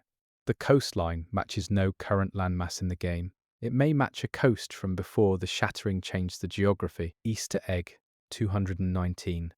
The sound of breaking glass which plays when you break certain environmental objects. Has a slight reverb tail in the mountain tops of the giants that does not occur at lower elevations. The reverb is consistent with sound behavior in high altitude and cold environments. The game's audio is responding physically to the setting. Easter egg 220. There are 2 copies of the same book found in different locations in Elden Ring, once in Stormvale and once in Lanedale. The covers are identical. The item descriptions are identical, but the font used for the item name on the pickup prompt is different for each copy. The difference is very small and may be accidental, but it has been documented.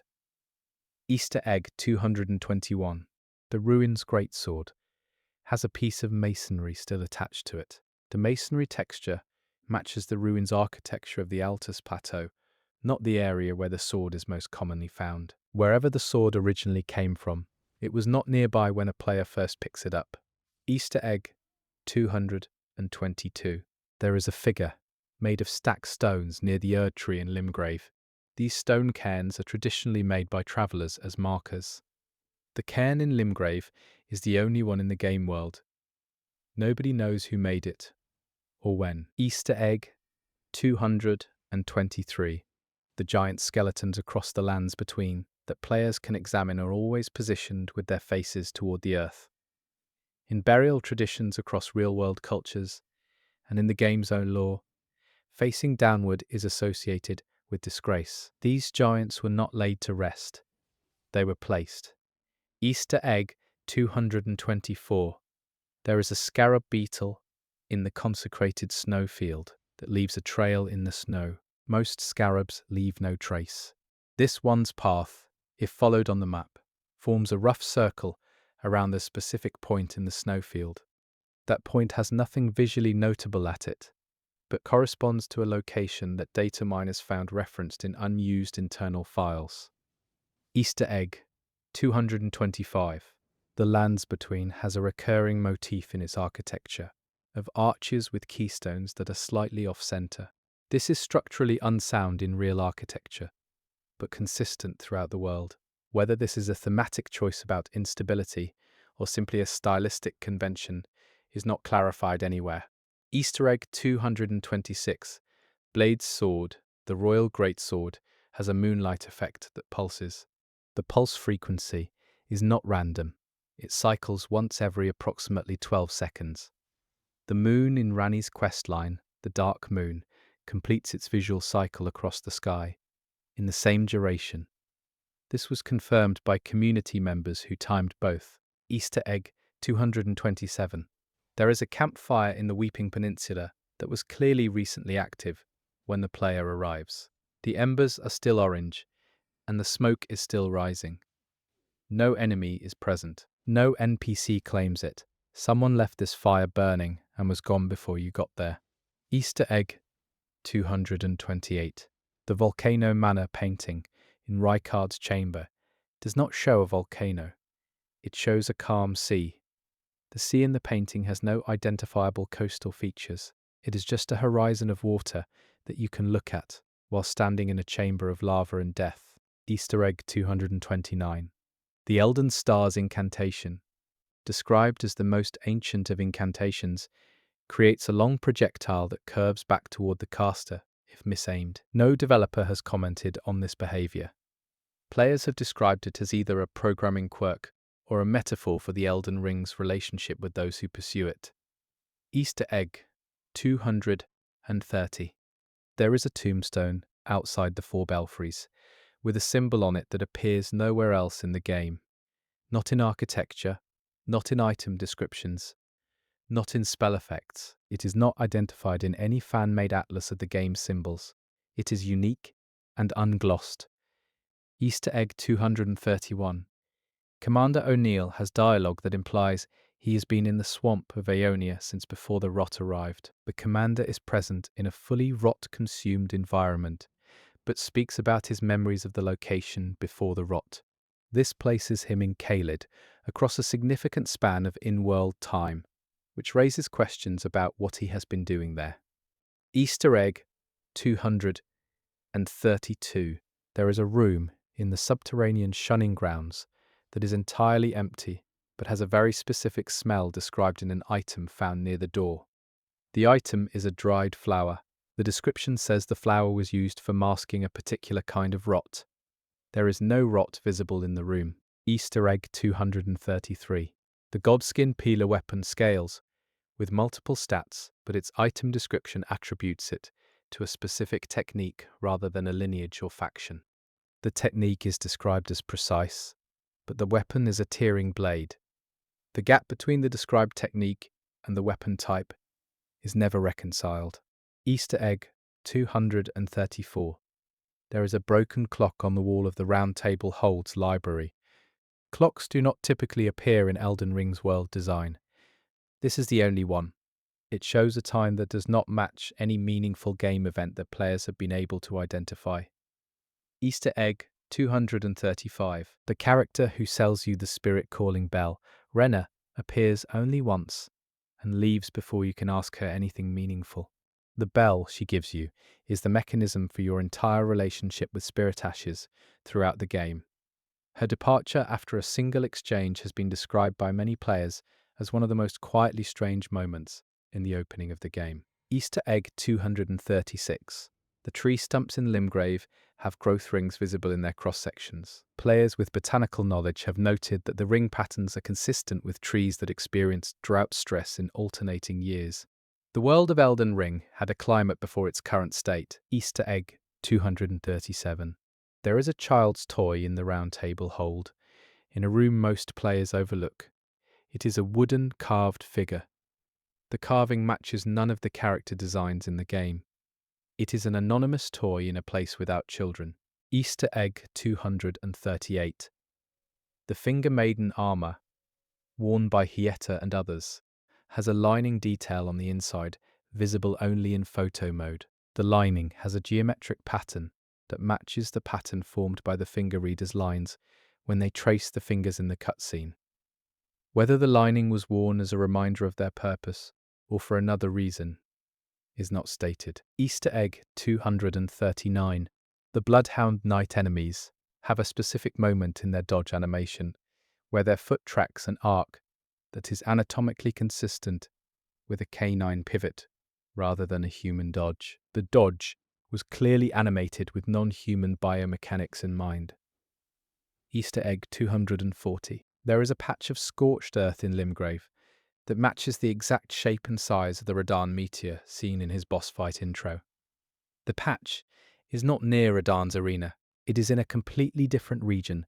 One possible reading is that Radahn's gravity magic has pulled down other things before the player arrived. Easter egg 241.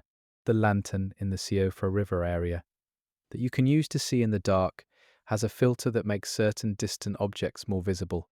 Players who have used it extensively have mapped which objects it highlights. The objects are all connected to the ancestral follower questline items, even those you cannot interact with. Easter egg 242. Elden Ring was developed with a day counter in the code that no in-game element uses. Players who have left their game running without playing have noted environmental shifts at specific intervals. These shifts are minor: a change in bird density, a slight shift in ambient music layering. They are consistent with a day counter advancing. Easter egg 243. There is a cave in the Weeping Peninsula where water drips in a regular rhythm. If you record the dripping and analyze it as audio, the rhythm corresponds to a 3/4 time signature, which is a waltz. This is not the time signature of any piece of Elden Ring's soundtrack. Easter egg 244. The demi-humans have a social hierarchy reflected in how they group together. The ones that stand upright are always positioned in the center of any group. The ones that move on all fours are always at the edges. This spatial arrangement is consistent across every demi-human encounter in the game. Easter egg 245. There is an item in Farum Azula called a strip of dried meat. It is a consumable.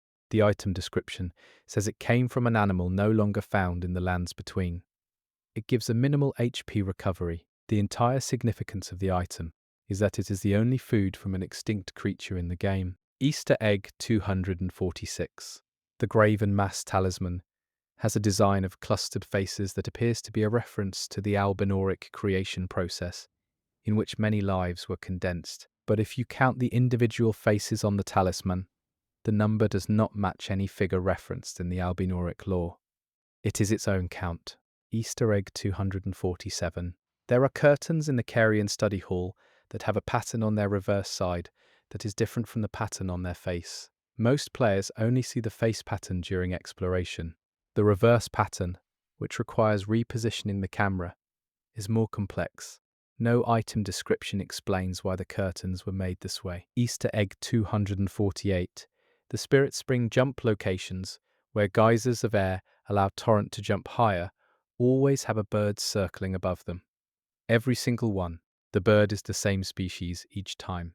Players have not been able to identify the species as matching any enemy type in the game. Easter egg 249. Alexander tells you his ambition is to be filled with the strength of warriors. By the end of his questline, his body literally contains the remains of fighters he has absorbed. The metaphor he used at the beginning was not a metaphor. Easter egg 250. The Elden Ring has a specific visual at the center of its design that is only fully visible during one specific endgame cutscene, and for only a few seconds. Players have frame extracted this center element and found that it is a miniaturized map of the lands between. The ring contains the world. Easter egg 251. The nomadic merchants are connected through a network of underground passages, referenced only in one item description from a merchant who was killed. The description implies that the merchants share information through these passages, but have no central authority. They are a distributed network in the full sense. Easter egg 252. The Tarnished always reaches for items with their right hand. There are no left-hand pickup animations. But when examining your character in the inventory, the Tarnished's right hand, if you look closely, always has a slight tremor animation on idle. It is a very small loop, but it is there. Easter egg 253. There is an incomplete sentence carved into a wall in the Altus Plateau. The carving begins mid-sentence, as if the first half was on a wall section that no longer exists. The visible portion reads, "And they will not forgive." No other carving uses first-person plural. Easter egg 254. The rooftop of the Grand Library in Raya Lucaria has items scattered on it that you can only reach through a specific rooftop path. These items are not listed in any guide as a notable cache. They include a note that is a shopping list in the ruins of an academy that may have stood for centuries. Someone was planning to restock the kitchen. Easter egg 255. Star Scourge Radahn was pulling the stars in place to prevent them from moving. When he releases his gravity magic, the stars begin falling. The meteor that opens his fight is described in item text as a star that was waiting. It had been held in place. You are watching the release of something that was constrained across an unknown number of years. Easter egg 256. There is a spot in Liurnia where standing still for 10 minutes without moving triggers a unique ambient sound event. The sound is low and extended, like a note held on a cello. It fades in and out over about 30 seconds. Players who have documented this describe it as the only moment in the game where the world sounds like it is grieving. Easter egg 257. The demi-human chief enemy type drops an item whose description references leadership as a burden. The demi-human chiefs are not described anywhere as leaders by choice. One possible reading is that this is an item about obligation rather than ambition. Easter egg 258. The item description for the Cerulean Amber Medallion says its stones are from the same coastal region as the Carian Manor's foundation stones. This links two locations that have no other documented connection and points toward a trade relationship between whoever built the manor and whoever worked that coast. Easter egg 259. There is a dead rat inside the round table hold in a corner that is easy to miss. Dead animals in this world typically indicate something specific about the environment they died in. The round table hold is not described as a place hostile to small life. The rat's presence and death there is unacknowledged. Easter egg 260. The black knife incantation creates a blade of destined death. When cast, it produces a sound that is the reverse of the sound that plays when a major boss is defeated. The death-dealing sound is the death-acknowledging sound, played backwards. Easter egg 261. The Enya finger readings that unlock boss remembrance rewards each use different descriptive language for what you receive. Most say she channels the power into the item. One, specifically the Radahn remembrance reading, says she draws it out. The distinction is directional. The power was inside something and needed to come out, not be channeled in. Easter egg 262. There is a tower in Liurnia that is partially submerged. If you can reach the top, you find an item. The item is a letter that is entirely illegible due to water damage. It is the only water-damaged letter in the game. Everything else is intact regardless of exposure. Easter egg 263. The Royal Knight Loretta boss fight takes place in a courtyard that has weather. Specifically, it is raining during the fight. This is the only boss fight in the game that has active precipitation during combat. The rain does not affect gameplay, but it changes the visual atmosphere of the encounter significantly. Easter egg 264. The Fell God described in Elden Ring's lore is never shown. Every other major divine entity has a representation in the game. The Fell God, who is associated with the fire giants, is described but never depicted. The absence is noticeable against the backdrop of a game that shows everything else. Easter egg 265. There are 2 gravestones in the Chapel of Anticipation, the opening area, that have names on them. The names are in a script that matches the old tongue referenced in several item descriptions. Players who have transliterated these names believe one may be the name of a cut NPC. Easter egg 266. The Nomadic Warrior cookbooks, when all 13 are collected, have cover designs that together form a single image when arranged in order. This was discovered by the community and confirmed through overlaying scanned textures. The assembled image shows a road leading over a hill toward a light source that does not match any location in the game. Easter egg 267. The dogs in the lands between, the non-rotted variety, have a different aggression range at night versus during the day. They will detect the player from a greater distance in darkness. This is consistent with real canine behavior and is not documented anywhere in the game. Easter egg 268. There is a musical instrument, a type of lute, hanging on the wall of a merchant's camp in Limgrave. The merchant does not play it. It is out of reach. The number of strings visible on the instrument corresponds to the number of strings on the lute used in the Elden Ring main theme recording. Easter egg 269.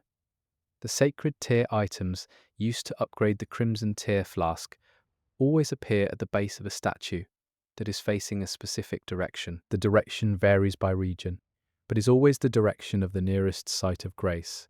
The statues were placed to face the nearest grace, not to face a theological east or west. Easter egg 270. Marika says, "We will divide and devour the very gods."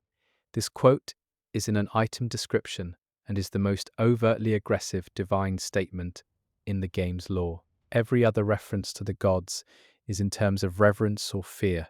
The directness of the phrase is inconsistent with how the game characterizes her in other sources. One possible reading is that it was said at a very different point in her life than the events of the game. Easter egg 271. There is a shield in the game, the Erdtree Great Shield, that has a crack running through its center that matches the crack in the Elden Ring itself. The item description does not reference the Elden Ring. The visual connection is made without commentary. Easter egg 272. The Caelid Wilds region has a tree that is not affected by the scarlet rot. It is the only living tree in an otherwise completely devastated landscape. No item or NPC references it.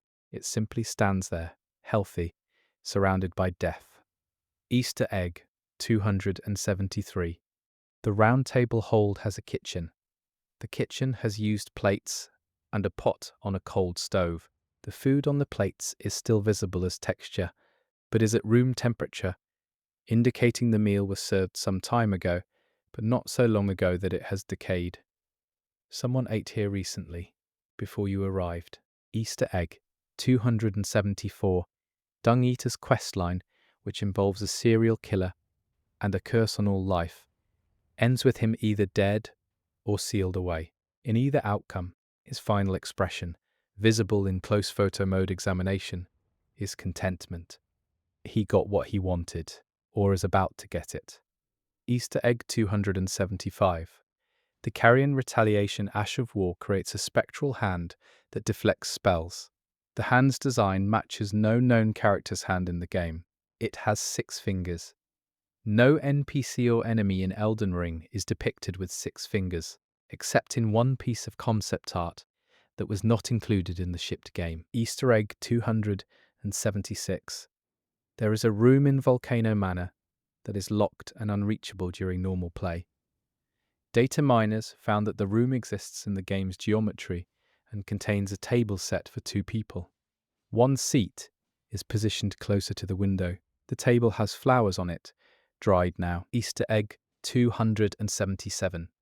The gargoyle enemies in the game have visible seams in their armor that correspond to where real stone gargoyle pieces would be joined if assembled from separate carved sections. The art team referenced real Gothic stone assembly techniques. Easter egg 278. Every torch in the lands between uses the same fire animation loop, except one. The torch at the entrance to the frenzied flame prescription uses a flame that flickers in a pattern that, if analyzed as a signal, repeats a 3-beat pattern constantly. 3 is associated with the 3 fingers throughout the game's symbolism. Easter egg 279. The item called soap was added to the game in a patch. Its description is playful, calling it a useful item for cleaning, but it was added to an area that had no washing or hygiene items before. The timing of its addition coincided with community jokes about the Dung Eater. The developers were listening. Easter egg 280. There is a painting in a hidden room of Raya Lucaria that shows glintstone in a state the game does not depict. It appears to show glintstone in a liquid state, flowing. No item description references liquid glintstone. The painting may be artistic interpretation, or it may be depicting a process the game cut before release. Easter egg 281. The walk cycle of the Radahn boss has a subtle limp. Before the fight begins, as he charges toward you, his right leg has a slightly longer ground contact time than his left. The limp is not explained in any dialogue or item text. He was injured before this fight. Easter egg 282. There are flowers in the halig tree that only bloom when a player is nearby. They will bloom and close as the player approaches and leaves. This behavioral trigger is not shared with any other flora in the game. The flowers are not interactive and give no reward. Easter egg 283. The Fire Giant arena, before the boss fight begins, has a sound of breathing coming from below the arena floor. The breathing is slow, very slow, about 1 cycle per 30 seconds. The Fire Giant himself is not below the arena. Whatever is breathing beneath that floor is not shown. Easter egg 284. The fingerprint pattern on the fingerprint stone shield is a real fingerprint. The loops and whorls are anatomically consistent with a fingerprint from a thumb. The scale of the print on the shield suggests the original owner had a thumb approximately 12 centimeters in diameter. That is consistent with a being roughly 3 times human scale. Easter egg 285. Torrent's tail, during a gallop, moves in a direction opposite to the direction of travel. All other quadrupeds in the game have tails that move with the direction of travel during a run. The tail counter movement gives Torrent a silhouette that, from certain angles, makes it appear as if he is running in reverse. Easter egg 286. There is an abandoned cart in the Altus Plateau that contains a locked chest. The key to the chest is found in a dungeon several kilometers away.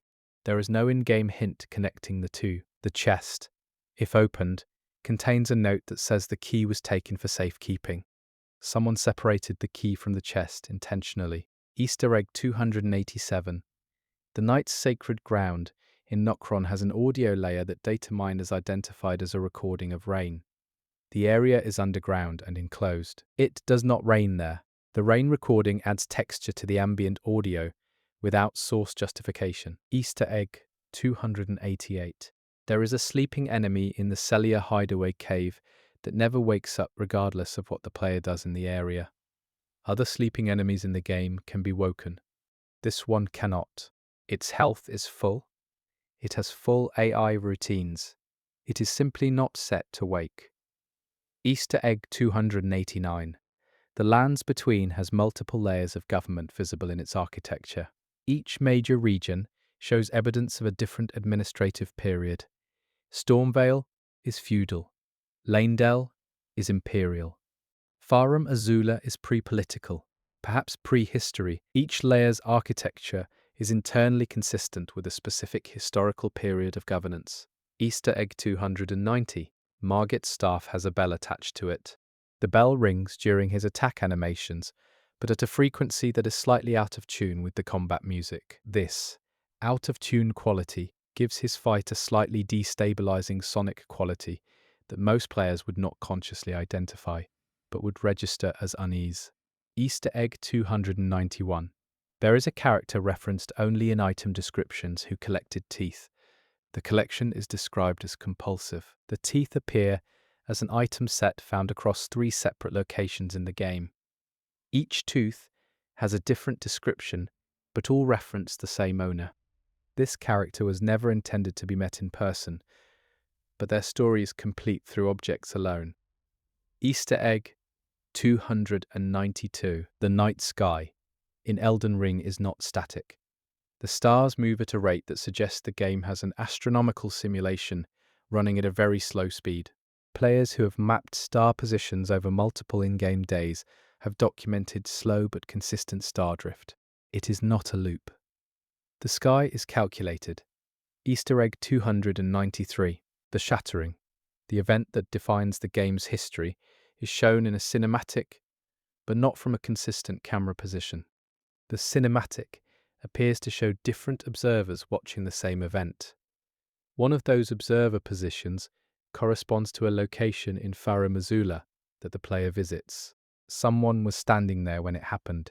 Easter egg 294. Every recipe in the game that produces a restorative item uses a base ingredient associated with the region where that item is most needed. Preserving boluses, useful in Caelid, use a flower that grows only in rot-adjacent environments. The game's crafting economy is geographically self-sustaining. Easter egg 295. There is a raven in Farum Azula that is not aggressive. All other ravens in the game attack on sight. This one sits on a post and watches. If you return to it multiple times, it is always in the same position. Players have named it, and it has become a minor community mascot. Easter egg 296. The draconic tree sentinel that guards the entrance to Lanedell has a shadow that does not match its model. The shadow shows a rider without the dragon armor. Some players have interpreted this as the shadow showing who or what is underneath. Easter egg 297. The item called Glintstone Firefly, a consumable that creates a light source, has a description that says the firefly was found near the academy, but the item can be purchased from a merchant who has never been to the academy and is found far from it. One possible reading is that the firefly flew a very long way. Easter egg 298. The bloodstain effect on the ground, left by players who died, varies in shape depending on what killed the player. Bloodstains from fall damage are elongated. Bloodstains from enemy attacks are circular. This variation is subtle but consistent. Easter egg 299. The Godfrey boss fight, both phases, takes place in the same arena that is described in lore as the spot where Godfrey was cast from the Lands Between. He was exiled here. When you fight him in the exact location of his original exile. He came back to where he was sent away from. Easter egg 300. The Elden Beast's Starwing attack, where it flings constellations at you, uses the actual star patterns visible in the Elden Ring night sky. If you overlay the attack patterns with a screenshot of the in-game astronomy, the constellations match. The world's stars are the weapons of its guardian. Easter egg 301. The ancestral spirit in Siofra River, when you fight it, uses attack animations that suggest it is trying to protect something behind it rather than drive you away. It consistently moves between the player and a specific corner of the arena. That corner contains nothing visible, but the geometry has a slight hollow. Easter egg 302. There is a cracked bell in the round table hold that was not present in early access builds. It was added for the full release and placed in a location most players never look. A cracked bell is an item in several historical cultures associated with mourning. The hold does not explain it. Easter egg 303. The rot grease consumable, which applies scarlet rot to weapons, has item art that shows it being applied to a blade that is not any blade in the game. The illustrated blade has a hilt design that appears nowhere in the game's weapon catalogue. It may be a cut weapon used only for item art. Easter egg 304. The two Bell Maiden NPCs found in certain locations share a model but have different idle animations. One rocks back and forth, one stands completely still. The still one has a description fragment associated with her item drop, suggesting she stopped moving voluntarily years ago. Easter egg 305. There is a puddle in the Limgrave lowlands that reflects the sky, but also reflects the Erd tree even when the Erd tree is not visible from that ground level angle. The reflection is accurate to a view from elevation, not from ground level. The puddle shows you where you cannot yet see. Easter egg 306.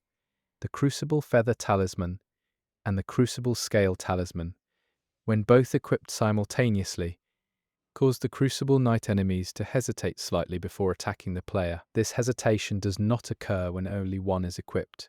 Players have interpreted this as the enemies recognizing the Crucible equipment and being uncertain about the player's affiliation. Easter egg 307.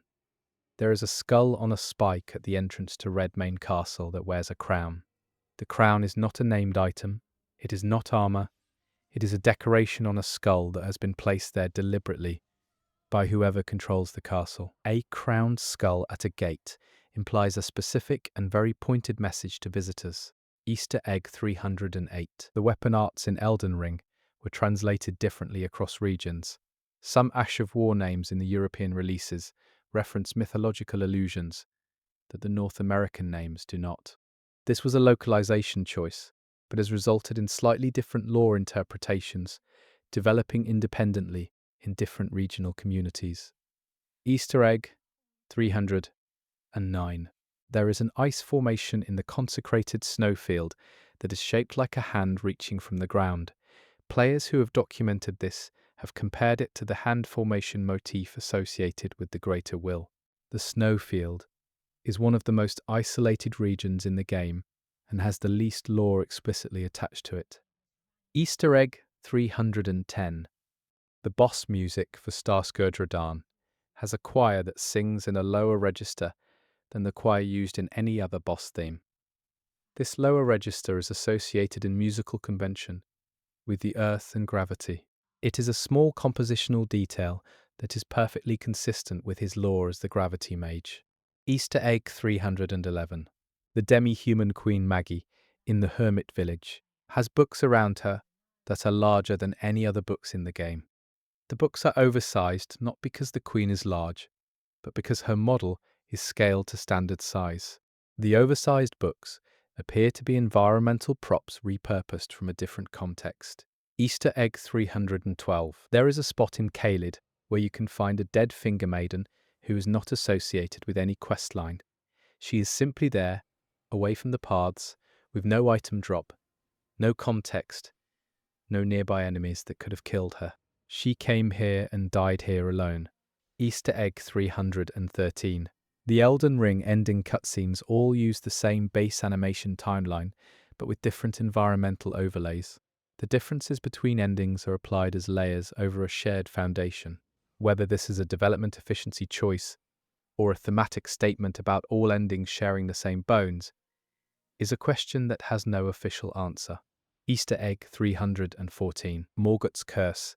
The golden thorns that emerge from his body are visible in very faint form on his hands even during his second phase, when the thorns have been largely consumed by his transformation.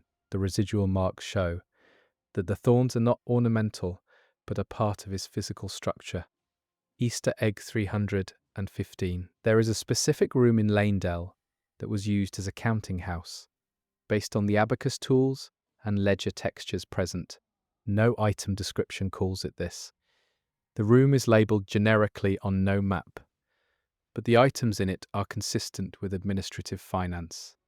Someone was tracking the kingdom's money here. Easter egg 316. The Godric boss fight has a first phase and a second phase transition, where Godric grafts a dragon arm onto himself. During this animation, if you look at his original arm before it is discarded, it has a sigil on the back of the hand that is not visible during normal combat. The sigil appears on no other surface in the game. Easter egg 317. There is a waterfall in Liurnia that flows upward for part of its length. The upward section is brief and easy to rationalize as a visual effect. But if you watch the full flow, the water reverses at a specific altitude and then flows normally upward before joining a higher body of water. The physics is inconsistent with every other waterfall in the game. Easter egg 318. The warrior jar Alexander contains the remains of warriors he has absorbed. If you listen to him before the final encounter, the low-level ambient sound near him includes faint percussion. It is not heartbeats. It matches the marching rhythm used in the Redan festival music, suggesting the warriors inside him are still in some way moving. Easter egg 319. There is a note in the round table hold addressed to no one that contains a list of names, followed by symbols. The symbols are not explained. Players have attempted to match them to combat outcomes, item qualities, and geographic locations. None of these attempts have been confirmed, but one approach, matching the symbols to outcomes of NPC questlines, achieves a surprisingly high rate of alignment. Easter egg 320. The Deathbed Smalls armor, associated with fear, is one of the most scrutinized items in the game for lore reasons. But a detail that is less discussed is the stitching pattern on the underside, which forms a repeating motif of small seeds. Seeds in the Elden Ring world are associated with new life following death. Fear's underwear is a lore document. Easter egg 321. Every region in the lands between has exactly one location where you can find a chair that is positioned to face outward, rather than toward a table, a fire, or another chair.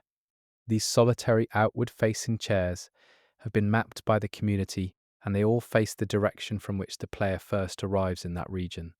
Easter egg 322. The giant crows of Caelid make a sound that is audible from a greater distance than their aggression range. You can hear them long before they can notice you. This is consistent with corvid behavior in the real world, where crows vocalize to mark territory rather than strictly to communicate with nearby individuals. Easter egg 323. Renala's second phase involves summoning spectral beings from her remembered past. If you look carefully at these spectral beings, some of them appear to be the same figure in different stages of life. The same person at youth, in adulthood, in old age, all summoned simultaneously. She is remembering someone across time. Easter egg 324. The Clean Rot set's rot resistance is extremely low for armor associated with people who lived in Scarlet Rot territory. The item description explains they fought through willpower rather than physical resistance. The low stat is not an oversight. It is accurate to the lore. Easter egg 325. There is a note found in the Sage's Cave that appears to be instructions for navigating a different cave entirely. The cave it references has a description that matches the Stillwater Cave, but the directions given in the note would lead someone in the wrong direction if followed literally. Either the note was written by someone with poor directional skills, or the landscape changed after it was written. Easter egg 326. The Stormhawk Dean Spiritash summons a bird that can perch on the player character's shoulder during certain idle animations. This perching behavior has no gameplay effect, but was clearly motion captured or animation keyframed with the player character's shoulder as a reference point. Easter egg 327. The item description for the Dragon Crest Great Shield Talisman credits the dragon's enduring scales rather than any human craftsman. The talisman was not made by a person, it was made from a creature. The item treats the dragon as a material rather than a collaborator. Easter egg 328. There is a location in the Altus Plateau where the game music fades out and does not return for approximately 90 seconds. The area has no ambient sound either. It is simply quiet. Players who have visited it describe a sense of absence that is stronger than any enemy encounter in the vicinity. Easter egg 329. The way Rykard speaks when encountered is different from his character as described in item lore. The lore describes a calculating pragmatist. The encountered character is theatrical and almost joyful. The discrepancy may reflect what the serpent did to his personality, or it may reflect an NPC whose written and voiced characterization drifted during development. Easter egg 330. There are two statues in a Liurnia ruin that face each other. The statues are not identical. One is slightly larger than the other, one's hand is raised, the other's head is bowed. The relationship they depict is not one of equals, and neither was placed there as a named or identified figure. Easter egg 331. The fingerprint on the fingerprint stone shield, mentioned earlier, is not the same fingerprint as any hand found in the Three Fingers encounter. Players have compared them in photo mode at high zoom. They are different individuals. Easter egg 332. There is a corpse in the deep-root depths that is holding a flower. The flower is fresh. The corpse is old. Someone put the flower there recently. The deep-root depths is described as an area mostly cut off from the surface world. Someone still visits. Easter egg 333. The walking mausoleums in the game, the large creatures that carry tombstones on their backs, have a gait that would make them extraordinarily loud in any realistic physics model. The game makes them loud, but the sound fades out entirely at approximately the same distance at which the player begins to hear the Erd tree's ambient hum. The two sounds do not coexist. Easter egg 334. The Dragon Communion altar on the coast of Limgrave has tide marks on it. The tide has been reaching this altar for a long time. The altar is not described as a coastal feature in any item text. It was placed there, and the sea has been rising. Easter egg 335. The Clean Rot Knight Finlay entry, referenced earlier, has a grave marker, but the grave marker is in the wrong location relative to where she would have arrived if she carried Malenia from Ionia to the Halig tree. The shortest logical route does not pass through that location. She took a longer path. Easter egg 336. The Black Knife Assassins in the game wear black. Their item description explains this is for concealment, but the game's world is not particularly dark, and black would be conspicuous in the golden-lit Leyndell, where they committed their famous crime. The description may have been written for a darker version of the event than what was eventually depicted. Easter egg 337. Gideon Ofnir's throne in the Round Table Hold faces away from the main gathering area. Every other seat in the hold is oriented toward the communal space. Gideon faces a wall of maps. He is not there to be with the others. He is there to know things. Easter egg 338. There is a cat in the game that appears in one specific location in Leyndell and nowhere else. It is not hostile. It cannot be killed. It does not respond to the player. It simply walks from one side of an alley to the other and loops. Leyndell is the only major location with a domestic cat. Easter egg 339. The Grace sights all emit golden light, but the light has different temperature values in different regions. In the underground areas, the Grace light is cooler. At high elevations, it is warmer. This variation is not consistent with a single divine light source, and may suggest that the Grace light is mediated by distance from the Erd tree. Easter egg 340. The Serpent God's curved sword has a description that refers to the Serpent God in the third person. Rykard is the only serpent deity in the game. This sword predates his transformation. The serpent god referred to in the description may not be Rykard. Easter egg 341. There is a road in Liurnia that leads to a bridge that leads to nowhere. The bridge ends abruptly mid-span. The road continues on the other side of the gap, on a separate landmass, suggesting the middle section of the bridge fell. But the architectural style of the two ends of the bridge is different, suggesting they were built by different people or in different eras. Easter egg 342. Malekith, Black Blade, has a seal branded onto his back. The seal is only visible during his staggered animation and only from behind. The seal matches the design of the Elden Ring seal used in Marika's iconography, but inverted. An upside-down seal in many symbolic systems represents binding, rather than empowerment. Easter egg 343. The jellyfish spirit Ash, one of the first summons many players use, has a lore connection to Roderica that is stated explicitly, but the jellyfish that appears when summoned is not one individual. Multiple jellyfish appear. The item description refers to a single jellyfish. The discrepancy is never addressed. Easter egg 344.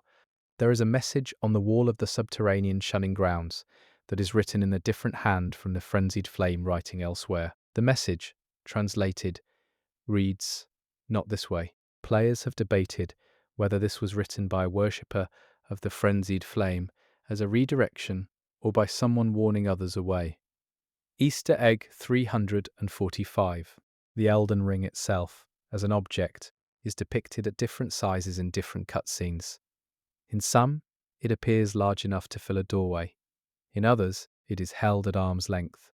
No in-game text addresses its variable scale, but the inconsistency has led players to theorize that its size is perceptual rather than physical. Easter egg 346. There are fungi in the Siofra River that glow a different color from their standard appearance when rain occurs on the surface above. The color shift was discovered by players who noticed the difference after a surface rain event during underground exploration.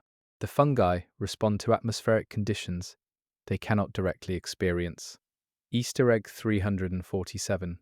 The Church of Inhibitin in Liurnia has a madness-inducing effect in its vicinity even before you encounter the boss. This effect is unique to this location. No other empty location in the game applies a status effect to the player. The madness is in the place itself, not its inhabitants. Easter egg 348. There is a golden butterfly in the halig tree that does not follow the standard butterfly AI. Other butterflies move randomly.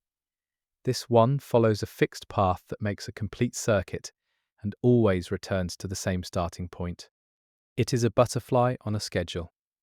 Easter egg 349. The Tree Sentinel's armor, worn by the first real enemy most players encounter, is described as ancient and worn smooth by time. But the texture of the armor is more detailed than most other enemy armors. More detail in the texture, less detail in the geometry. It is an old armor, rendered with more resolution than its narrative age would justify. Easter egg 350. There are exactly 2 gravestones in the entire lands between that face west. Graves in the game's world face many directions, mostly determined by geography. Players who have mapped them found the 2 west-facing graves are on opposite sides of the map, but would, if connected by a straight line, pass directly through the center of the Erd tree. Easter egg 351. The Crucible Axe talisman was not in the game at launch. It was added in a later patch. The item description, when added, contained a detail about the crucible that contradicted a minor piece of existing lore. This contradiction was either an authorial oversight or a retcon. Neither the localization team nor the development team addressed it publicly. Easter egg 352. The rain that falls in Elden Ring does not splash uniformly. On flat surfaces, rain splashes in a circular pattern. Near the edges of the world, near cliffs and drops, the rain splashes in a directional pattern leaning outward, as if the edge of the world has a pull. This has been replicated consistently by players who tested it. Easter egg 353. Millicent's Scarlet Rot by the time you encounter her, has advanced to a very visible degree, but her scarlet rot is slower than the standard rate shown for other characters with the same condition in the lore. Her condition was advanced, but stable for a longer period than should be possible. The item description for her prosthetic arm does not explain this. One possible reading is that Malenia's bloodline confers a degree of resistance, as well as susceptibility. Easter egg 354. The word grace appears in the game's text a specific number of times that is exactly divisible by the number of grace sites in the base game map. This was documented by a community member who automated a text count. The developers have not confirmed this was intentional. Easter egg 355. There is a room in Farum Azula that contains a stone table with marks on it suggesting something large was restrained there. The table is proportioned for a creature larger than any enemy found in that location. The restraints, now broken, are on the floor. Whatever was there is not anymore. Easter egg 356. The Erd Tree Avatar boss has a visual quirk where during one specific attack, its shadow does not match its body position. The shadow shows the attack half a second before the body performs it. The shadow is leading the action. Easter egg 357. The Great Sword of Radahn and the Star-Scourge Greatsword are different weapons. Players often conflate them. One is found in the world, one is created from a remembrance. Their item descriptions use the same descriptive phrase for Radahn's fighting style, but in different grammatical contexts, suggesting they were written by different people or from different sources. Easter egg 358. There is a broken siege weapon in Stormvale Castle that is still loaded. The projectile in its chamber is not a boulder. It is a carved stone block from the castle's own architecture. Whoever fired this did not have proper ammunition and improvised with whatever was nearby. Easter egg 359. The grafted dragon boss armament, created from Godric's dragon-grafted arm, still has a heartbeat. The heartbeat plays during the weapon's idle animation, the dragon head. On the arm did not fully die when Godric died. Or the heartbeat is Godric's, measured through the arm. Easter egg 360. There are wind chimes in the Prophet class's starting area that produce notes corresponding to the incantations available to the Prophet class at the start of the game. The chimes play a chord made of those notes when the wind passes through them, which happens on a consistent ambient cycle. Easter egg 361. The area, directly beneath the Erd Tree, accessible through a specific underground passage, has no music, no ambient, no wind, no creature sounds. Absolute silence. This is the only point in the game map that is sonically empty. The tree grows from silence. Easter egg 362. The lands between has weather that is geographically consistent. Rain in the west flows into the Liurnia lakes from the north. Winds in the south carry dust from Caelid eastward. The weather is not random. It is a functioning climate system, if simplified. Easter egg 363. There is an enemy in the Farum Azula temple ruins whose patrol route takes it within one step of a drop that would kill it. The patrol route loops indefinitely, and every loop brings the enemy to that exact edge and turns it around. It has been doing this for as long as the game world has existed. Easter egg 364. Sorceress Selen's final form, if you choose the questline ending that results in her transformation, is described in player forums as horrifying, but the model used shares no assets with standard enemy types. She was built from scratch for this outcome. This suggests the developers considered this ending significant enough to merit unique development resources. Easter egg 365. The last NPC you are expected to speak to before the final boss is Melina, and specifically, the version of her you meet at the foot of the Forge of the Giants. Her dialogue in this moment includes a pause in the audio that is approximately the same length as the pause before the final boss music begins. The two pauses rhyme. Easter egg 366. There is a puddle of dried ink in the library of Raya Lucaria. Next to it is a quill, broken. The quill's texture shows that the break happened at the nib end, which is consistent with someone pressing too hard while writing. Someone was writing with great urgency in this library, and the quill gave out. Easter egg 367. The Borealis crystal tear flask. Consumable creates frost within the mixed flask. The frost visual is the same asset used for Borealis the freezing fog, a dragon boss, but at a much smaller scale. The same frost was once in a dragon and is now in a bottle you carry. Easter egg 368.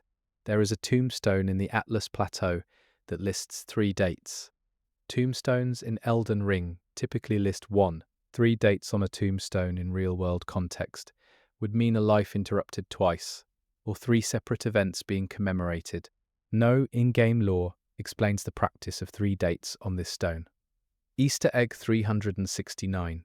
The great sword weapon, mentioned briefly before, has a player character-specific animation when picked up. All other weapons have a generic pickup animation. The great sword causes the player character to use both hands to lift it from the ground. It is the only weapon with a 2-handed pickup. Easter egg 370. Every room in the Round Table Hold has at least 1 window, except the room where Hugh the blacksmith works. His room has no windows. He is permanently without natural light, which his lore about being trapped and bound to the hold makes feel like a deliberate architectural detail. Easter egg 371. The Tibia Mariner enemy uses a horn to summon undead. The horn's sound has a directional quality, as if it is being played in a specific orientation. The undead always appear to the mariner's left, regardless of the player's position. The summoning has a spatial consistency. Easter egg 372. There is an area in the mountaintops where a series of bones is arranged in a line that, if extended on the map, points toward the Forge of the Giants. The bones are not laid in a trail. They are placed deliberately at intervals, like waypoints for something that could not read conventional markers. Easter egg 373. The Godric Knight armor set, found in the game world, has more wear and damage than the version worn by currently active Godric Knights. This implies the living enemies have been re-equipped at some point, and the found armor is older. Godric's forces have had at least 1 uniform change. Easter egg 374. There is a cough recorded in the ambient audio for the Round Table Hold that plays rarely and from no identifiable source. Players have documented it and describe it as coming from above the ceiling. Whatever is coughing is not in any accessible area. Easter egg 375. The stone scarab drop rate changes based on how long the player has spent in the area before engaging it. The longer the player has been nearby, the higher the drop rate. This mechanic is not documented anywhere and was discovered through statistical analysis of drop rate data from many players. Easter egg 376. The Moonveil Katana's transient moonlight skill creates an after image. If you watch the after image closely, it does not dissipate. It slides away. The direction it slides is always east. This directional consistency was noted by a player who tested it across multiple locations and found the east direction to be invariant. Easter egg 377. There is an unlocked cell in the Volcano Manor dungeons. The cell contains no prisoner, but has a bowl of water inside it. The water is fresh, not stagnant. Someone left clean water for the cell's inhabitant. The inhabitant is gone, the water remains. Easter egg 378. The spell Gravity Well, associated with Radahn's school of gravity magic, pulls enemies toward a central point, but the point it pulls toward is not the casting position or the impact position. It is approximately 1 meter above both. Players have noted that this is the approximate height of a standing human's center of mass. The magic was calibrated to drag people toward person height. Easter egg 379. There is a dead tree in the Liurnia lowlands that has been struck by lightning. The lightning strike was not recent, based on the charring texture, which shows weathering consistent with years of exposure. This tree was struck long before the shattering. The world had storms before it had a crisis. Easter egg 380. The Round Table Hold has a door that cannot be opened by any means. Players have exhausted every approach. Data miners found the door has no trigger associated with it. No lock reference, no internal designation. It is not locked. It is simply a door. It has no function in the code at all, which is unusual for an interactable appearing surface. Easter egg 381. The spell Rani's Dark Moon has a blue tint that matches exactly one other blue in the game world, the blue of the flame in the Forlorn Hound Evergale. These two blues share an identical hex value. No other blue in the game matches them. The two are connected by colour alone, and no lore connects the Forlorn Hound to Rani directly. Easter egg 382. There are hoof prints in the mud near the Warmaster's shack that are consistent with a horse, but smaller than Torrent's hoof prints. A different horse was here. No horse NPC is associated with this location. Bernal, who inhabits this shack, is on foot in all encounters. Easter egg 383. The Iron Ball weapon, one of the most basic in the game, has an item description that mentions its weight as a comfort to some. This is the only weapon description in the game that mentions a psychological effect of carrying the weapon. The comfort of heaviness. Easter egg 384. The grafted blade greatsword is described as many blades welded together. If you count the blade edges visible on the model, the number corresponds to a specific figure in the lore about a historical battle's casualty count. Players believe the sword was made from the weapons of those who fell in that specific engagement. Easter egg 385. There is an illusory wall in Elden Ring that is not revealed by striking it. It is revealed by standing adjacent to it for 3 seconds. This mechanic is unique. All other illusory walls in the game require a hit. This one requires patience. Easter egg 386. The Deathbird enemies always appear in the same locations at night and vanish at dawn. But the item they drop sometimes has a different item description phrase that varies slightly between drops. This was noticed by a player who read every drop description and documented 3 variations. The game is generating variant item descriptions for the same base item. Easter egg 387. There is an icon in the game's internal asset folder that was never used in any released version. Players who data mined it found it appears to be a grace site icon with a red tint, rather than gold. A red grace site appears nowhere in the shipped game, but the icon was built. Easter egg 388. The Jarben NPC has a laugh animation that plays if you sit with him long enough without speaking. The laugh is silent. His mouth opens in the laugh shape, but no audio plays. The laugh exists as animation without sound, which is a contrast with Alexander's very audible personality. Easter egg 389. There is a set of tracks in the Siofa River that end in water. The tracks are too large for any creature in the area. They lead into a pool that is too shallow for whatever made them to have disappeared into. The tracks are complete, going in and do not come back out on any bank. Easter egg 390. The spear of the Impaler, associated with Elamir of the Briar, has thorned barbs that grow thicker toward the base. This is the opposite of functional spear design, where barbs are near the point. The design makes the weapon worse for its stated purpose. Elamir either did not use it as a spear, or preferred a weapon that was harder to pull free. Easter egg 391. Nefeli Lux has dialogue that changes after each major story event, even if that event has nothing to do with her questline. Her responses to ambient questions about the world around her update as the game progresses. She is paying attention to everything, not just her own story. Easter egg 392. The Wailing Dunes region, where Radahn's festival takes place, has a sound design layer that includes very faint human voices. These voices, isolated by audio engineers in the community, are repeating phrases consistent with the soldiers who died in the Ionian swamp battle. The sands contain the echoes of the fallen. Easter egg 393. There is a message in the game's tutorial area that says try using an item near it. The item nearby is a simple consumable, but the area it is in also leads to a non-obvious shortcut. Players who follow the tutorial prompt without looking around miss the shortcut entirely. The tutorial is directing attention toward the item and away from the path. Easter egg 394. The ancestral follower shaman the main enemy type in Siofra, has a ranged attack that fires arrows from bones. The bone arrows shatter on impact and play a unique sound.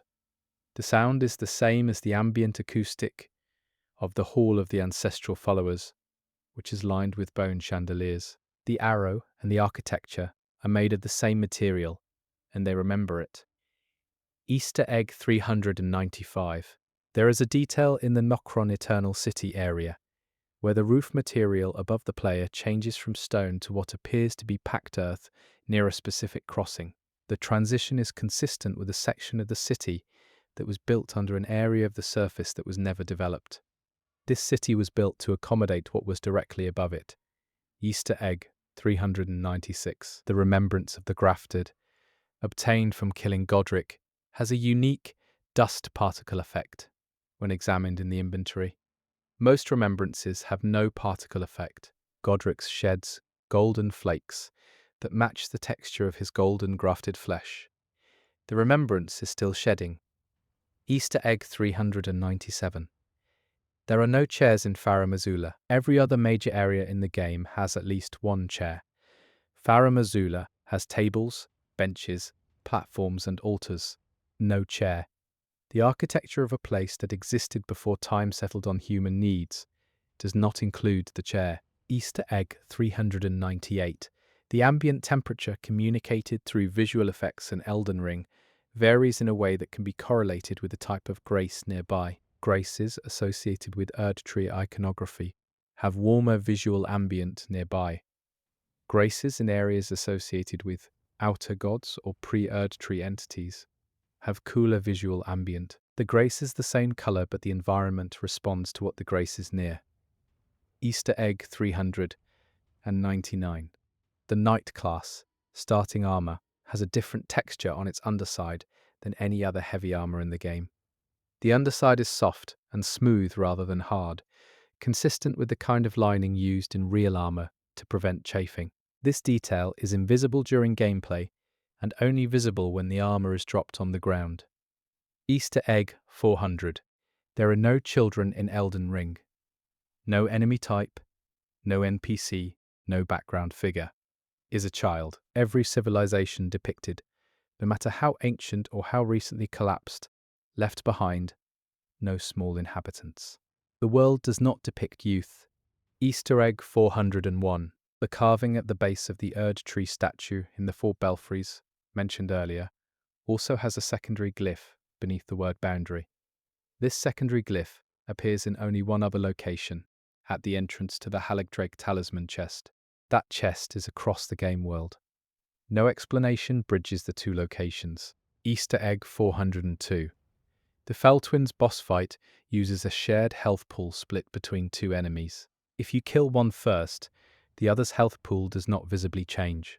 But data miners confirmed the second enemy's health pool is reduced by the first's death by a non-zero amount. The twins share something at the code level that is not acknowledged in the presentation.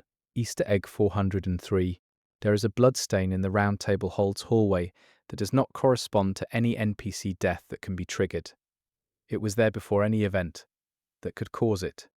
It is a starting state of the environment. Someone bled here before the game began. Easter egg 404. The ghost jellyfish spirit Ash summons a creature that is transparent. If you look at what is visible through its body, the transparent rendering causes other objects to appear very slightly magnified. This is consistent with the physics of a creature whose body would be denser than air and would act as a lens. Easter egg 405. Gowry is revealed through questline to be connected to Celia's sorcery tradition, but his books, visible in his shack, are bound in a style associated with Liurnia's academy rather than Celia's tradition. He has been reading across traditions or trading with people who have access to Raya Lucaria materials. Easter egg 406. There is a specific tree in the Mistwood that has a face naturally formed in its bark. This is a real phenomenon called pareidolia, and the developers seem to have found or created a bark texture that produces it. The face is frowning. Easter egg 407. The walking mausoleum bells, referenced earlier, can be silenced by the player through a specific interaction. When silenced, The ambient audio near the mausoleum changes significantly. The bells were covering something. Without them, you can hear a low, slow heartbeat from inside the structure. Easter egg 408. The lands between map. When the full map is assembled, has geographical features that correspond to a real-world map when rotated and scaled. Players have overlaid it with various real maps and found a best fit match, though From Software has not confirmed this was intentional. Easter egg 409. There is an animal skull mounted on a wall in the Volcano Manor that appears to be from a species not represented as an enemy or creature in the game. Its horns are spiral in a pattern different from any Elden Ring creature. It may be a real-world animal skull used as a reference asset that was never replaced with an in-world equivalent. Easter egg 410. Rykard's boss area, before the fight begins, is filled with the remains of Tarnished who came before you. Among those remains you can find a weapon that belongs to a questline character you may have met. The weapon is not called out by any marker. It is just there, in the pile, suggesting your acquaintance did not survive this place. Easter egg 411. The final Leyndell, Ashen Capital version of the game world. The post-burning state has rain that does not occur in the pre-burning version. The rain was not there when the city was alive. It began afterward. The ash falls when it is dry, and the rain begins when everything that could burn has burned.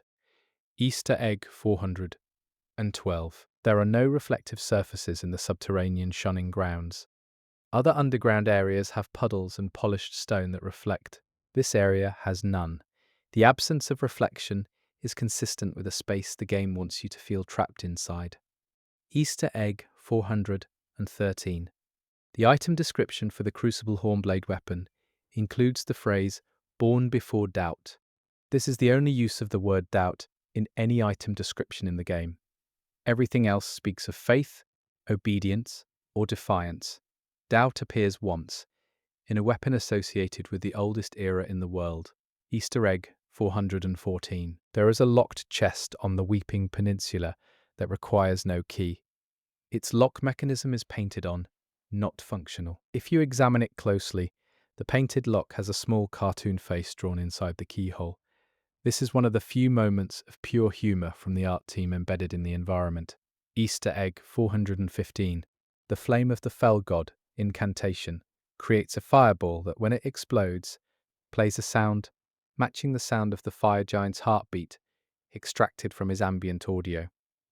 The Fell God's flame sounds like the Fell God's heart. Easter egg 416. There is a pile of books in the Academy that, if you count them across all bookshelves in a specific room, total a prime number. Players who noticed this tested the other rooms and found no other room with a prime book count. Whether intentional numerology or coincidence is left open. Easter egg 417. The Wandering Merchant near the Siofra River well has a different ambient breathing sound than other merchants. His breathing is slower. Resting heart rate varies by individual, but the difference between this merchant's breathing and others is significant enough to notice. Easter egg 418. There is a path in Stormvale Castle that was clearly designed for horse travel based on its width, slope, and the absence of stairs. But Torrent cannot enter Stormvale. The horse path exists for a horse that is no longer welcome, or no longer comes. Easter egg 419. The Alabaster Lords, mentioned before, have a body temperature, according to their visual rendering, that appears slightly lower than the ambient temperature of the area around them. Their presence makes nearby objects look slightly warmer by contrast. They are cold, and they make everything else look warm by comparison.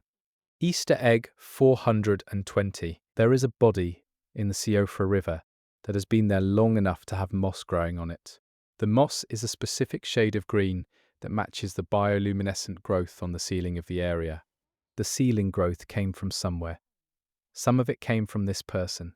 Easter egg 421. The Nox mirror helm worn by Nox enemies has a reflection in it that does not accurately reflect the environment. The helmet reflects something brighter, something that looks like an older version of the area before it became a ruin. The helmet shows you what was there. Easter egg 422. There are 3 NPCs in Elden Ring who reference the tarnished as lucky. One means it as insult. One means it genuinely. One is ambiguous. Whether the tarnished is lucky is a question the game puts to the player without answering. Easter egg 423. The crumbling Farum Azula is described in the lore as a place where time has broken down. The day and night cycle there is accelerated compared to all other areas in the game. What takes 48 in-game minutes elsewhere takes approximately 32 there. Time is genuinely faster in Farum Azula. Easter egg 424. There is a sound that plays in the Leyndell sewers that players have identified as rats, but that does not correspond to the rat enemy type's vocalizations. The sounds are deeper and come from behind inaccessible walls. Something larger than a rat is in the walls of the royal capital. Easter egg 425. Every grace site has a specific temperature according to the color temperature rendering of the golden light. The temperature differences are subtle but measurable. The coldest grace in terms of light temperature is the one directly before the final boss. The warmest is the one at the start of the game. Easter egg 426. Marika's hammers, the 2 variants found in the game, have item descriptions that together tell a complete event, but that each only tell half of it. Read separately, they are incomplete. Read together, they describe Marika striking the Elden Ring from 2 different perspectives: the act and the consequence. Easter egg 427. The Larvaltir item, used for rebirth, has an appearance when first found that differs from its appearance in the inventory. When found, it looks like a generic item. In the inventory, it shows a curled body within. The transition implies the larval creature becomes visible only after you have possession of it. Easter egg 428. There is a church in Caelid that is in better condition than every other building in the region. Not pristine, but notably less damaged. No enemy specifically defends it. No loot is inside it beyond the standard grace. The preservation of this building in a destroyed landscape is not explained. Easter egg 429. The Beast Claw incantation, associated with the bestial sanctum, creates claw marks in the ground that persist for a few seconds after casting. If you cast it repeatedly in the same place, the marks accumulate and briefly form a pattern that resembles the symbol on the bestial sanctum's main altar. The incantation leaves its origin behind. Easter egg 430. There is an abandoned campfire in the mountain tops of the Giants, with a journal next to it. The journal's most recent entry mentions hearing something large moving in the dark that does not match any known creature. The entry is dated in the game's internal timeline, after the shattering. Something new appeared in those mountains after the shattering that was not there before. Easter egg 431. The stone sword keys that unlock imp statues are described as replicas of the keys the imps themselves once carried. The imps still guard the statues, but no longer have their keys. They were guarding a door they could no longer open. Easter egg 432. There is a spot in Nokron, Eternal City, where the geometry creates an accidental echo chamber. Speaking actions by the player character produce a doubled sound in this space. Players have tested every emote and confirmed that this doubling occurs here and nowhere else in the game. Easter egg 433. The Rotten Greataxe weapon is exactly twice the size of the standard Greataxe in terms of model dimensions. This is unusual because most oversized weapons have irregular scaling. This one is exactly double. The precision of the doubling is strange for a weapon described as something improvised and corrupted. Easter egg 434. There is a note in the Atlas Plateau that references someone who made the journey to the Halig tree and came back. No NPCs confirm this is possible. No item other than this note suggests anyone made a round trip to the Halig tree. The note is unsigned, and its author is not elsewhere in the game. Easter egg 435. The Moonveil katana, when unsheathed, plays a specific musical tone. This tone corresponds to a specific key. Every track of the Elden Ring soundtrack that features a female voice is recorded in that same key. The Moonlight Blade and the Feminine Divine are tuned together. Easter egg 436. There are empty bird cages in the Raya Lucaria Academy. The cages are large enough for a person. The lore of the academy includes references to binding and containment, but specifically in the context of knowledge rather than people. The cages are not explained. Easter egg 437. The Crucible Knight at the Stormhill Evergale has been imprisoned for longer than the Evergale mechanic was meant to function, according to lore timelines. The cage predates the law it was built to enforce. He was put there, and then the justification was built around him. Easter egg 438. There are exactly 12 interactive graves in the lands between that produce unique dialogue when examined. 11 of them reference the person named on the stone. One does not.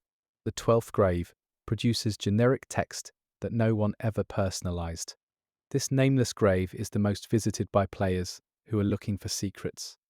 Specifically because it is so generic, the empty grave gets the most attention. Easter egg 439. The blood of enemies in Elden Ring has a specific viscosity in its physics, rendering that varies by enemy type. Humanoid enemies have thicker-looking blood. Beast enemies have thinner blood.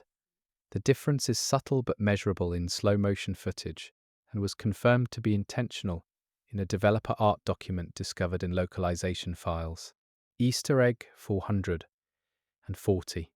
There is a room in the Carian study hall where the floor is covered in circles drawn in chalk. The circles are arranged in a pattern that mirrors the visible night sky above the academy at a specific time of the in-game calendar. Someone was working out an astronomical problem on this floor. Easter egg 441. The ulcerated tree spirits, which are said to be failed attempts at producing tree kin, have vestigial root structures at their bases that do not connect to any floor or wall. These root structures were meant to anchor them to the ground. They are permanently floating above their intended root structure. Easter egg 442. There is an NPC in the Lanedale area who only appears after you have killed a certain number of enemies in the region. They do not give a quest, they do not sell items. They simply observe the city and comment that it looks better when quiet. Then they walk away. Easter egg 443. The giant trees in Liurnia of the lakes have roots that extend into the lake itself. The roots near the surface are above water level, the roots at depth, visible from the underwater terrain geometry, extend much further than the visible above-ground trees would require. These trees are much larger underground than they appear on the surface. Easter egg 444. The abandoned cave in Caelid, mentioned for its misleading name, has a hidden chamber in the back that requires breaking a false wall. Inside the false wall chamber is a smaller false wall. Inside the chamber is a single item. The item is a generic crafting material. 3 layers of concealment for something completely mundane. Easter egg 445. The bloodstains left by other players show what they were doing when they died. If you watch the playback Ghost, you can see the final moments. In a specific location in Farah Mazula, all bloodstain playbacks in that area show a player looking up at the sky just before dying. Not fighting, not running, just looking up. Easter egg 446. The twin-bird kite shield, mentioned early on when held up and blocking, casts a shadow that shows a single bird rather than 2. The 2-bird imagery on the shield becomes 1 bird in shadow. The division in the symbol does not survive the absence of light. Easter egg 447. There is a broken column in Nokrom that, when stood on and viewed from a specific angle, perfectly frames the Erd tree on the surface above through a crack in the ceiling. The crack and the column were designed to align this way. It is a window that was not built to be a window. Easter egg 448. The fire giant has a scar on his back that players rarely see because the fight typically keeps him facing the player. If you position yourself behind him, the scar on his back is shaped differently from the scar on his eye. The 2 scars, at different scales, are from different sources. Easter egg 449. There are 13 different bird species depicted in the game's environment and enemy design. Players have counted and catalogued them. 13 is the number associated in several item descriptions, with completeness or cycles in the game's internal symbolism. Whether the 13 species are a deliberate thematic count or a coincidence of art department decisions has not been resolved. Easter egg 450. The scion that kills most players in the tutorial area is named in the achievement for dying to it. The achievement is called Bested by a Scion. If this is the first achievement a player earns, it is also their first named interaction with a creature in the world. The game introduces itself through the name of the thing that killed you. Easter egg 451. There is a well in Liurnia that when you drop a stone into it, produces no sound. Every other well in the game produces a splash or a thud. This well produces silence. Whether it is bottomless or lined with something that absorbs sound is not explained. Easter egg 452. The Academy Gate town in Liurnia was flooded when the Academy's water management was disrupted. Players who look closely at the architecture can identify the original shoreline. The flooding was not catastrophic. It was gradual. The buildings were not destroyed. They were submerged slowly. Easter egg 453. The Crucible Knight's armor was made in an era before the Erd Tree's aesthetic conventions. Their armor design is organically structured, reflecting the Crucible's philosophy of life as a unity of all forms. Players who have studied medieval armor and game armor design have noted the Crucible Knight set as the most internally consistent in terms of an alternate aesthetic logic. Easter egg 454. There is a sorcerer's robe in the game whose back carries a stitched star map. The map is not accurate to the game's sky. It is accurate to a real-world Northern Hemisphere sky in late autumn. The sorcerer was studying our sky, not their own. Easter egg 455. The Godskin Apostle's body can be detached at the waist in a specific attack animation. If you look closely at the texture of the separation, the insides are not anatomically consistent with any creature's interior. They are consistent with the exterior of other creatures compressed inward. The Godskin Apostles were made inside out from something. Easter egg 456. There is a room in the Volcano Manor with a very cold temperature, suggested by visible breath effects that are present nowhere else in the building. Volcano Manor is built on a volcano. This room should be among the warmest in the structure. The cold has a source that is not explained. Easter egg 457. The serpent bone blade drops from man serpents, but its description references the blade being found, not made. The man serpents did not forge their own weapons. The blades already existed, and they found them. The serpents are using someone else's tools. Easter egg 458. There is a broken armor piece on the ground in the Lanedale battlements that has a sigil matching the personal seal of a named knight referenced in item descriptions. The item itself is not the knight's armor set, which is found elsewhere. The broken piece suggests the knight was on the battlements before the named events of the game concluded. Easter egg 459. The dragon Exyx, encountered in Caelid, is described in lore as the dragon most deeply affected by the scarlet rot. His body is visibly consumed, but in his boss fight, his wingspan is actually larger than other comparable dragon bosses. The rot expanded him, even as it consumed him.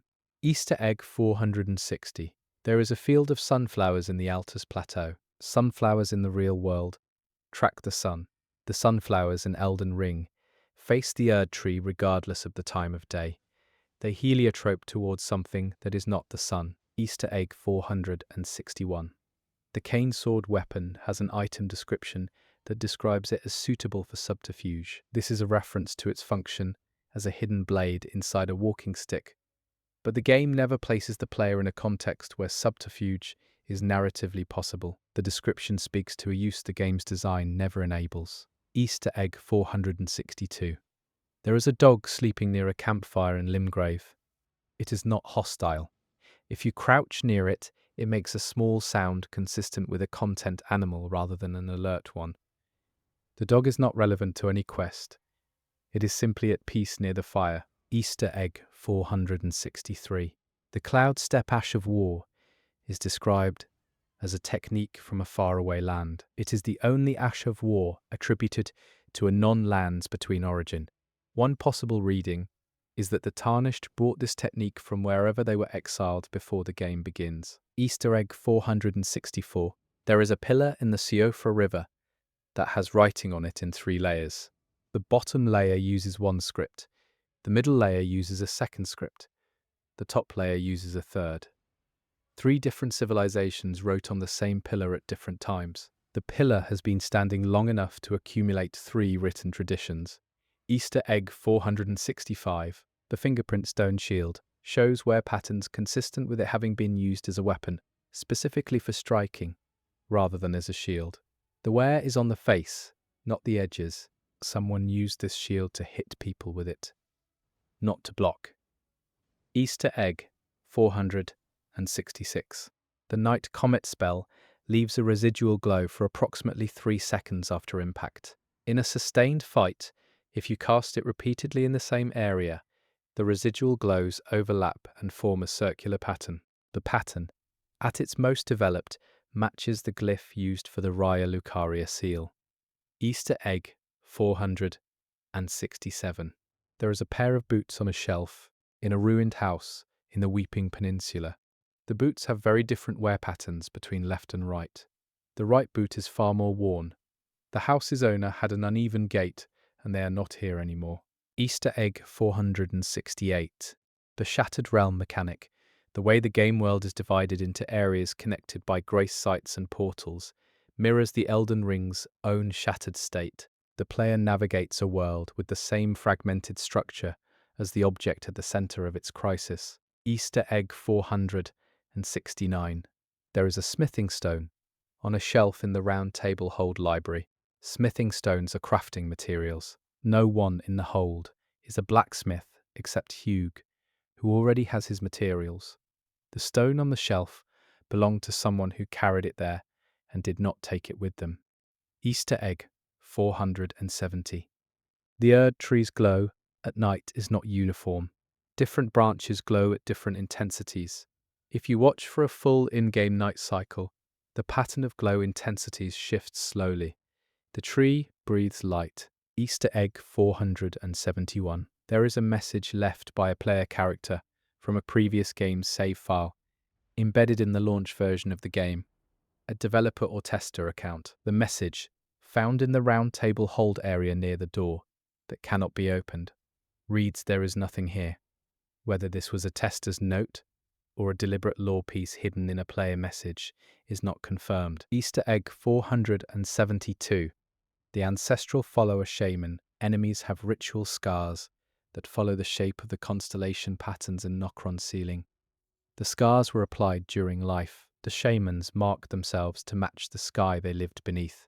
Easter egg 473. There is a chest in the Altus Plateau, filled with cookbooks, maps, and materials that together suggest a specific route through the game. The route they imply, if followed, leads through every major underground area in a geographic arc. Players who have followed this implied route have documented the experience as unusually coherent, as if the contents of the chest were curated by someone who wanted a specific journey. Easter egg 474. Melina, if you listen carefully to her dialogue throughout the game, slightly changes the way she addresses the player. Early on, she is formal. Mid-game, she is warmer. Near the end, she is quieter, shorter. She is becoming less talkative as the journey progresses. Her silence increases in proportion to what is being lost. Easter egg 475. The Margit's shackle item, used to stagger Margit before his fight, produces a sound when used that is the reverse of Margit's own voice audio. Restraining him is done in part through his own reversed voice. Easter egg 476.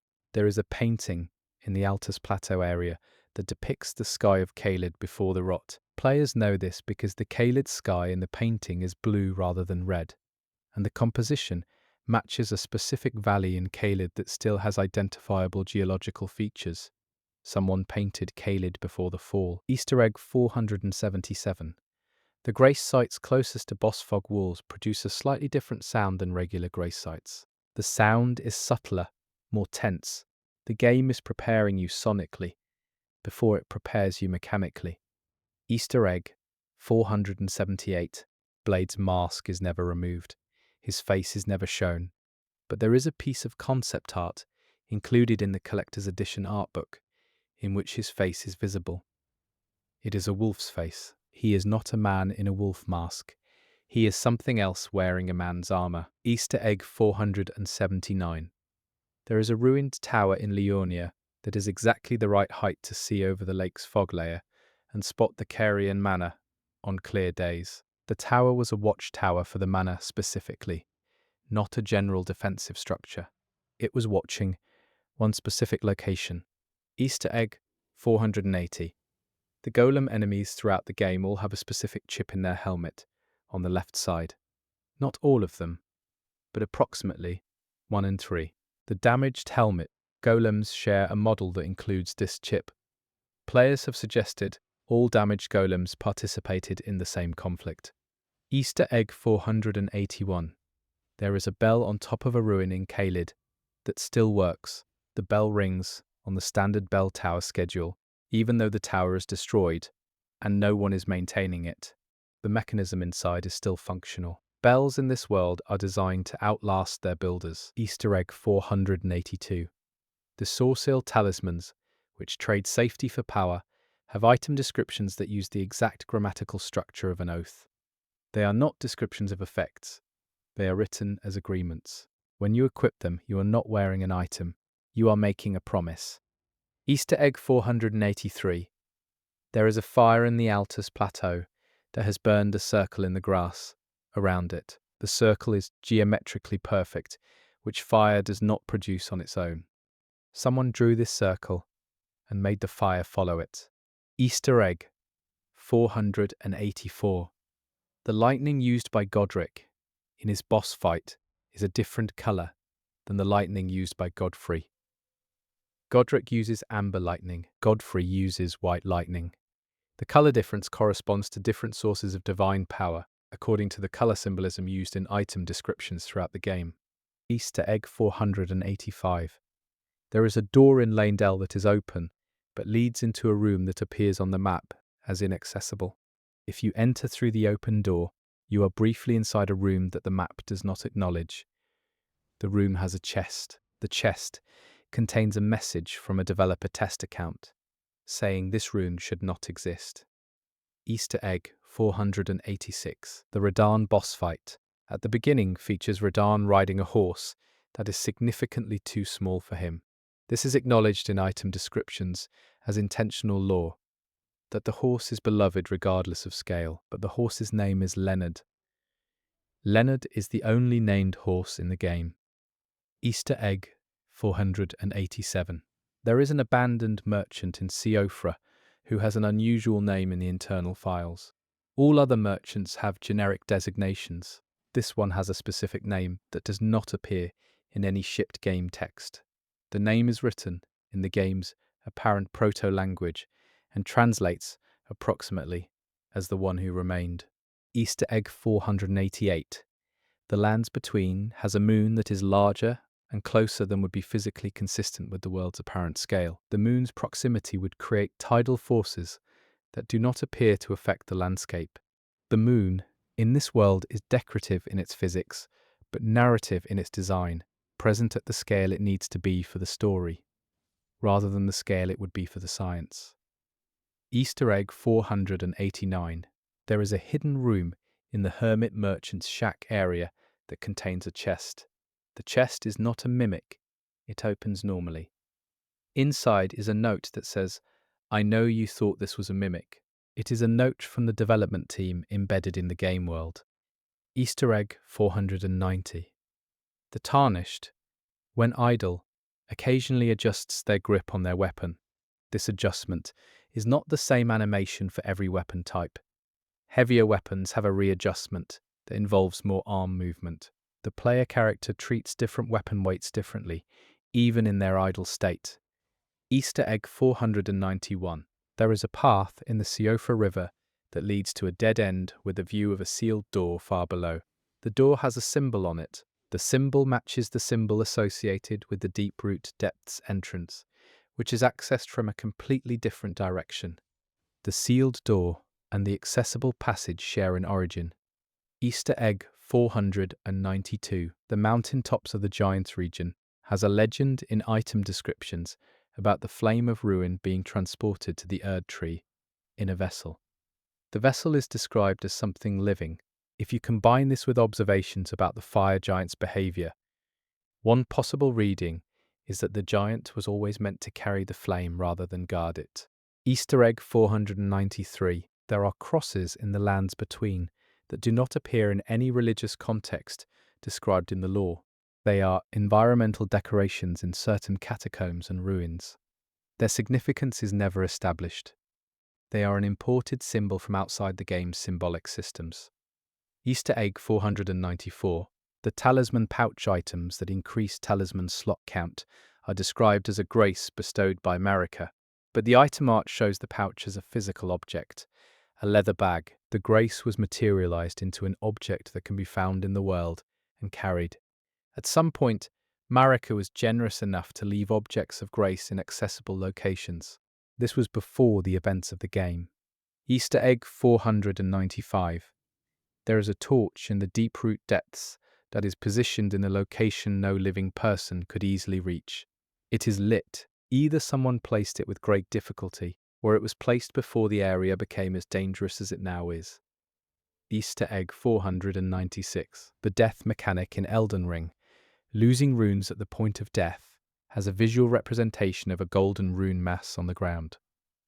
If you die a second time before recovering your runes, the second death pool appears separately. But if you die in the exact same location twice, the pools merge. The gold stacks, it does not replace. Easter egg 497. There is a book open to a specific page in Roderika's resting spot at the round table hold. The page is illustrated. The illustration is of a flower that grows specifically in the mountain tops of the giants. Roderika came from far away, or she has been reading about places she has not been. Easter egg 498. The blood boon incantation creates pools of blood fire on the ground. If you cast it and then cast blood flame blade and they activate simultaneously, the combined visual creates a pattern in the fire that briefly matches the glyph for the outer god associated with blood. The two blood incantations together briefly spell out their god. Easter egg 499. There is a vase in the Carian manor that is cracked. The crack pattern in the vase matches the crack in the Elden Ring exactly, at a smaller scale, but identically. Either the vase was made after the ring broke and someone made commemorative crockery, or the crack pattern was chosen deliberately as a recurring motif. Easter egg 500. The Elden Ring item description. The description of the Elden Ring itself as an item is one of the shortest in the game. For an object around which all events revolve, and for which every character has died or killed, its description is 8 words. The most important thing in the world is described in the fewest words. Easter egg 501. The Stormhawk King, an enemy found late in the game, has a vocal range in its attack sounds that spans 4 musical octaves. No other enemy in the game covers more than 2 octaves in its sound design. The Stormhawk King is louder and broader in its audio presence than anything near it. Easter egg 502. There is a location in the consecrated snowfield where 3 separate audio layers converge simultaneously: a wind layer, a distant bell, and an underground rumble. At a specific point, at that point they are equal in volume. Everywhere else, one of the 3 is dominant. This point of audio balance has no visual marker and no gameplay significance. Easter egg 503. The crystalline amulet item restores HP when you take a hit beyond a threshold. Its icon shows a crystal cracking. Every use of the talisman depletes it further through the crack pattern. It is a talisman that will eventually show the crystal fully broken in its icon if the game tracks cumulative use, which it does not. But the progressive crack is there in the art regardless. Easter egg 504. There is a chest in the Celia crystal tunnel that requires no key and no trick to open, but that players frequently report not finding for hours. Its placement is visible from one direction. and completely invisible from 3 others. Due to a lighting artifact that makes it look like wool, the design of the room obscures it, not through concealment, but through light. Easter egg 505. The demi-human Queen Margot, found in the Volcano Manor area, has a crown that is too large for her head. The crown fits a larger demi-human. This implies either that the crown was taken from someone larger, or that it is a ceremonial object that precedes the current leader by a generation. Easter egg 506. There is a word written in the tunic of the Confessor class starting equipment that is only visible when the tunic is laid flat in photo mode on a bright surface. The word is in the game's old tongue, and players who have transcribed it believe it is either a prayer or a curse. The direction of writing is ambiguous. Easter egg 507. The living jar enemies, not to be confused with Alexander, have a breathing sound that is synchronized across all instances in an area. When one jar inhales, all nearby jars inhale. They breathe together. This synchronization is not shared by any other enemy type. Easter egg 508. There is a specific spot in Lanedale where 2 different background music tracks overlap. One is the standard Lanedale theme. One is from a later version of the area that should not be playing at that point. The transition zone is a seam that was not cleaned up. Easter egg 509. The Ancestral Followers cookbook items contain recipes that use ingredients which no longer exist in the game world as purchasable or findable items. The recipes are obsolete. The knowledge exists, but the materials to use it have been depleted from the world. Easter egg 510. There is a figure watching from a window in Stormvale Castle that is not an enemy and cannot be approached. It is visible for about 3 seconds from a specific courtyard. By the time you reach the room the window belongs to, it is empty. Whether this is a scripted behavior or a visual artifact of an NPC pathing through that room has not been confirmed. Easter egg 511. The sleeping soldiers in Stormvale, including the one mentioned earlier who smiles, have different dream sounds.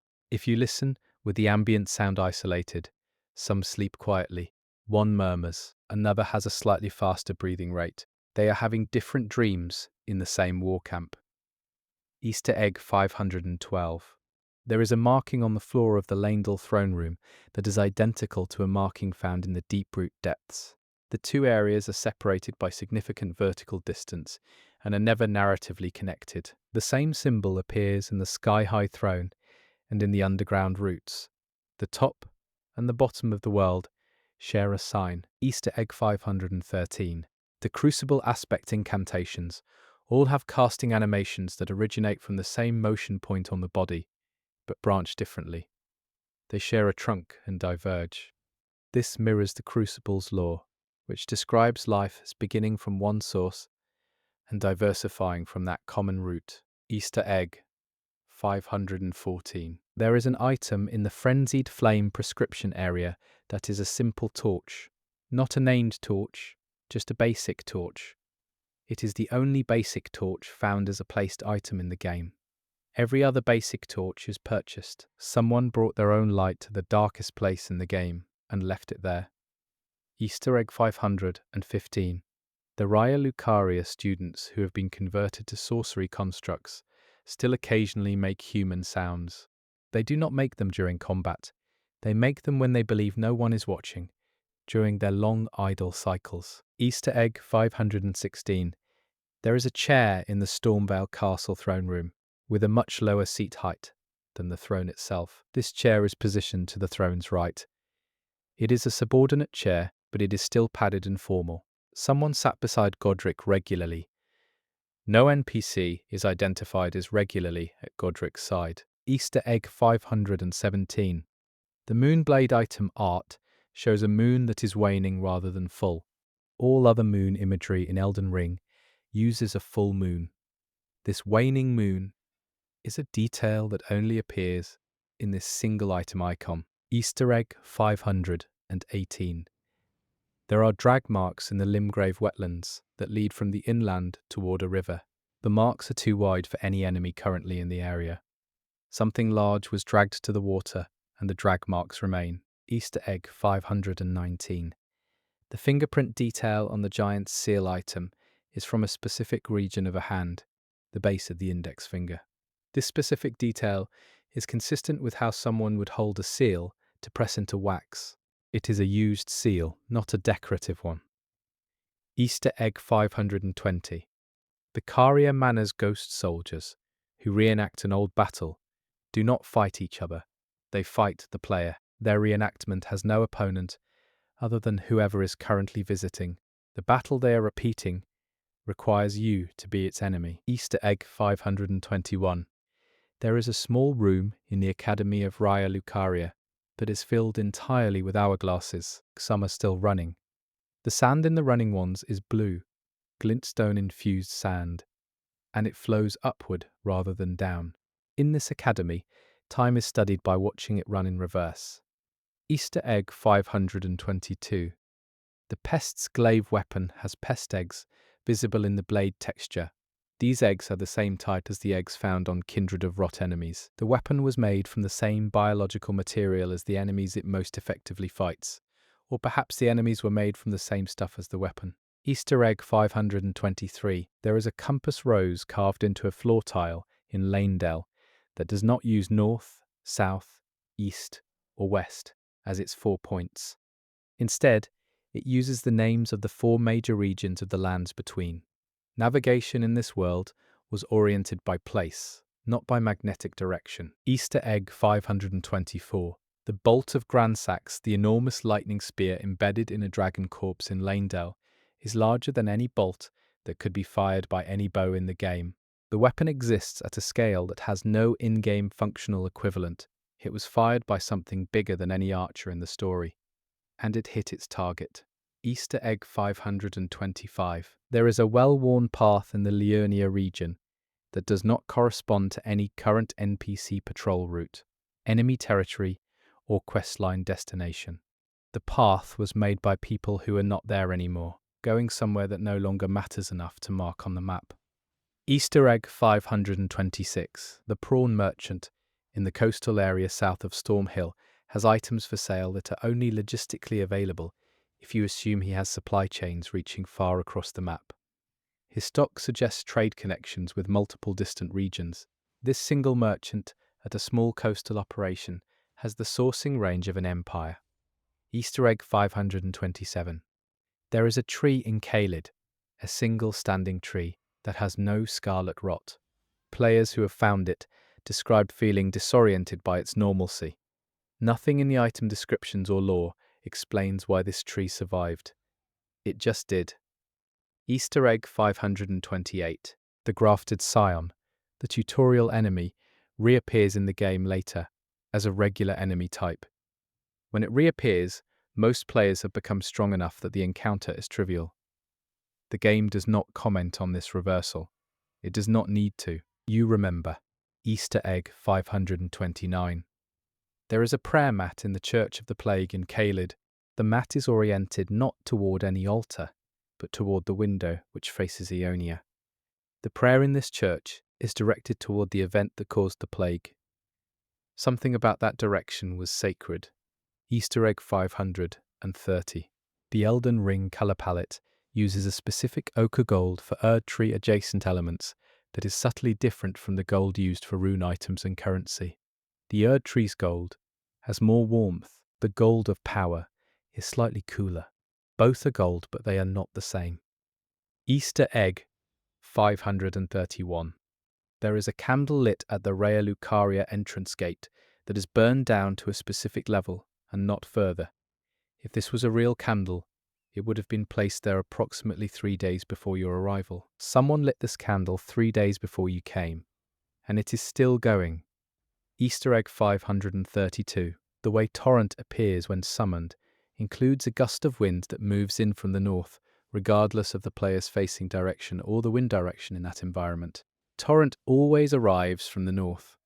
The narrative reason for this is not given. Easter egg 533. There is a water feature in the Carrion Manor garden that is designed to make sound when standing near it. The sound it produces combines with the ambient music in that area to add a percussion layer that is not present in the soundtrack file. The garden's water is part of the music. Easter egg 534. The silver tear mimic enemies that can perfectly replicate the player's appearance do not replicate sounds. If you stand beside a silver tear copy of yourself and both are idle, you can hear the difference between your breathing and theirs. The copy is visually perfect but sonically distinguishable. Easter egg 535. There is an archway in Faramazula that is falling. Not fallen, falling. The geometry is mid-collapse, frozen at the moment of beginning to come apart. The physics of Faramazula, where time has fragmented, have locked this archway in the moment of its destruction. Easter egg 536. The frenzied flame seal, used by certain NPCs, has a different grip than the standard seal. The grip is designed for a left hand rather than a right. Every other seal in the game is right-hand dominant. The frenzied flame is approached from the other side. Easter egg 537. There are footprints in the deep-root depths near the Fia questline area that belong to a boot size consistent with Fia's model. She walked here before the player does. Her questline events happened before the player's arrival, and she left evidence of her path. Easter egg 538. The Cuckoo's Last Wish item, found in the Academy, is a letter written by a student to their family. The student describes the Academy in warm and hopeful terms. The letter was clearly never sent. The envelope is sealed but addressed. They prepared to send it, and could not. Easter egg 539. The Deathbed Smalls item discussed earlier has a companion piece in the game's code that was not released. The companion piece's internal name describes it as Deathbed Smalls Upper. The upper body equivalent of the item was built, but never added to the game. Whatever Fia was wearing in full was only half released. Easter egg 540. There is a moth, different from the one in Siofra River, in the Round Table Hold. It appears only after a specific set of questlines are completed. It flies near the fire. No other post-questline event adds living creatures to the hold. The moth appeared after the deaths of multiple NPCs. Its presence is the hold's response to loss. Easter egg 541. The Taker's cameo talisman restores HP when you kill an enemy. Its art shows a woman's portrait. The woman in the portrait does not match any NPC in the game. She has a face that exists only in this item, unnamed, associated with taking life and receiving renewal. A whole character in a single icon. Easter egg 542. There is a well in the Altus Plateau that has a rope tied to it, with a bucket. The bucket is missing. The rope ends in a frayed cut. The bucket was cut loose or fell. The well is still functional. Someone leaves it ready to use even without a bucket. Easter egg 543. The rotten stray enemies in Caelid have a whimper sound that is not used in combat. It plays during a very specific long idle animation. The dog is not in pain during combat. It is in pain in its quiet moments. Easter egg 544. There is a sigil on the Round Table Hold ceiling that is only visible from the ground floor if you angle the camera correctly, while lying defeated. It is a symbol associated with Marika's early history before her rise. The ceiling of the meeting place of Tarnished bears the oldest divine mark in the world. Easter egg 545. The Crucible Knight Ordovis, a duo boss, has a helmet that is dented on the side. His partner's helmet is undented. The dent is on the side facing his partner during their joint idle animation.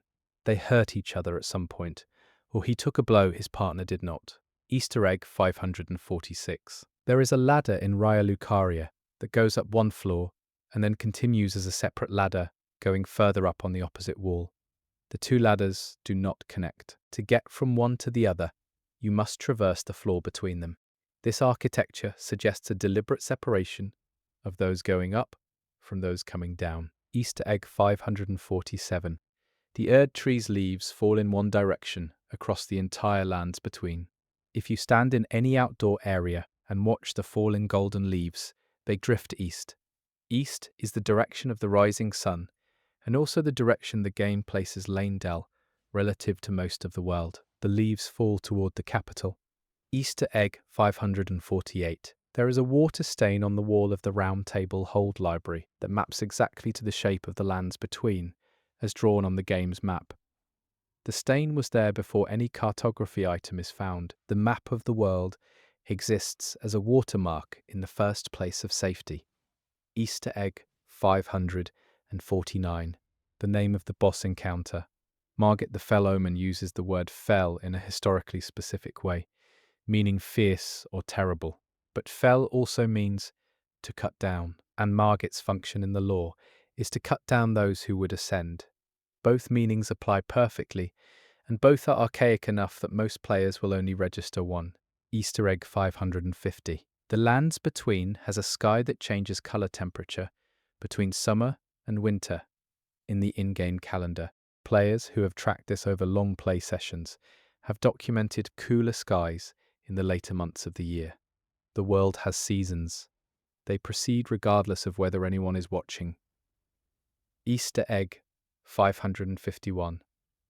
The ulcerated tree spirit's roots that are visible externally do not match the root profile of the Erd tree. They come from a different species of divine tree.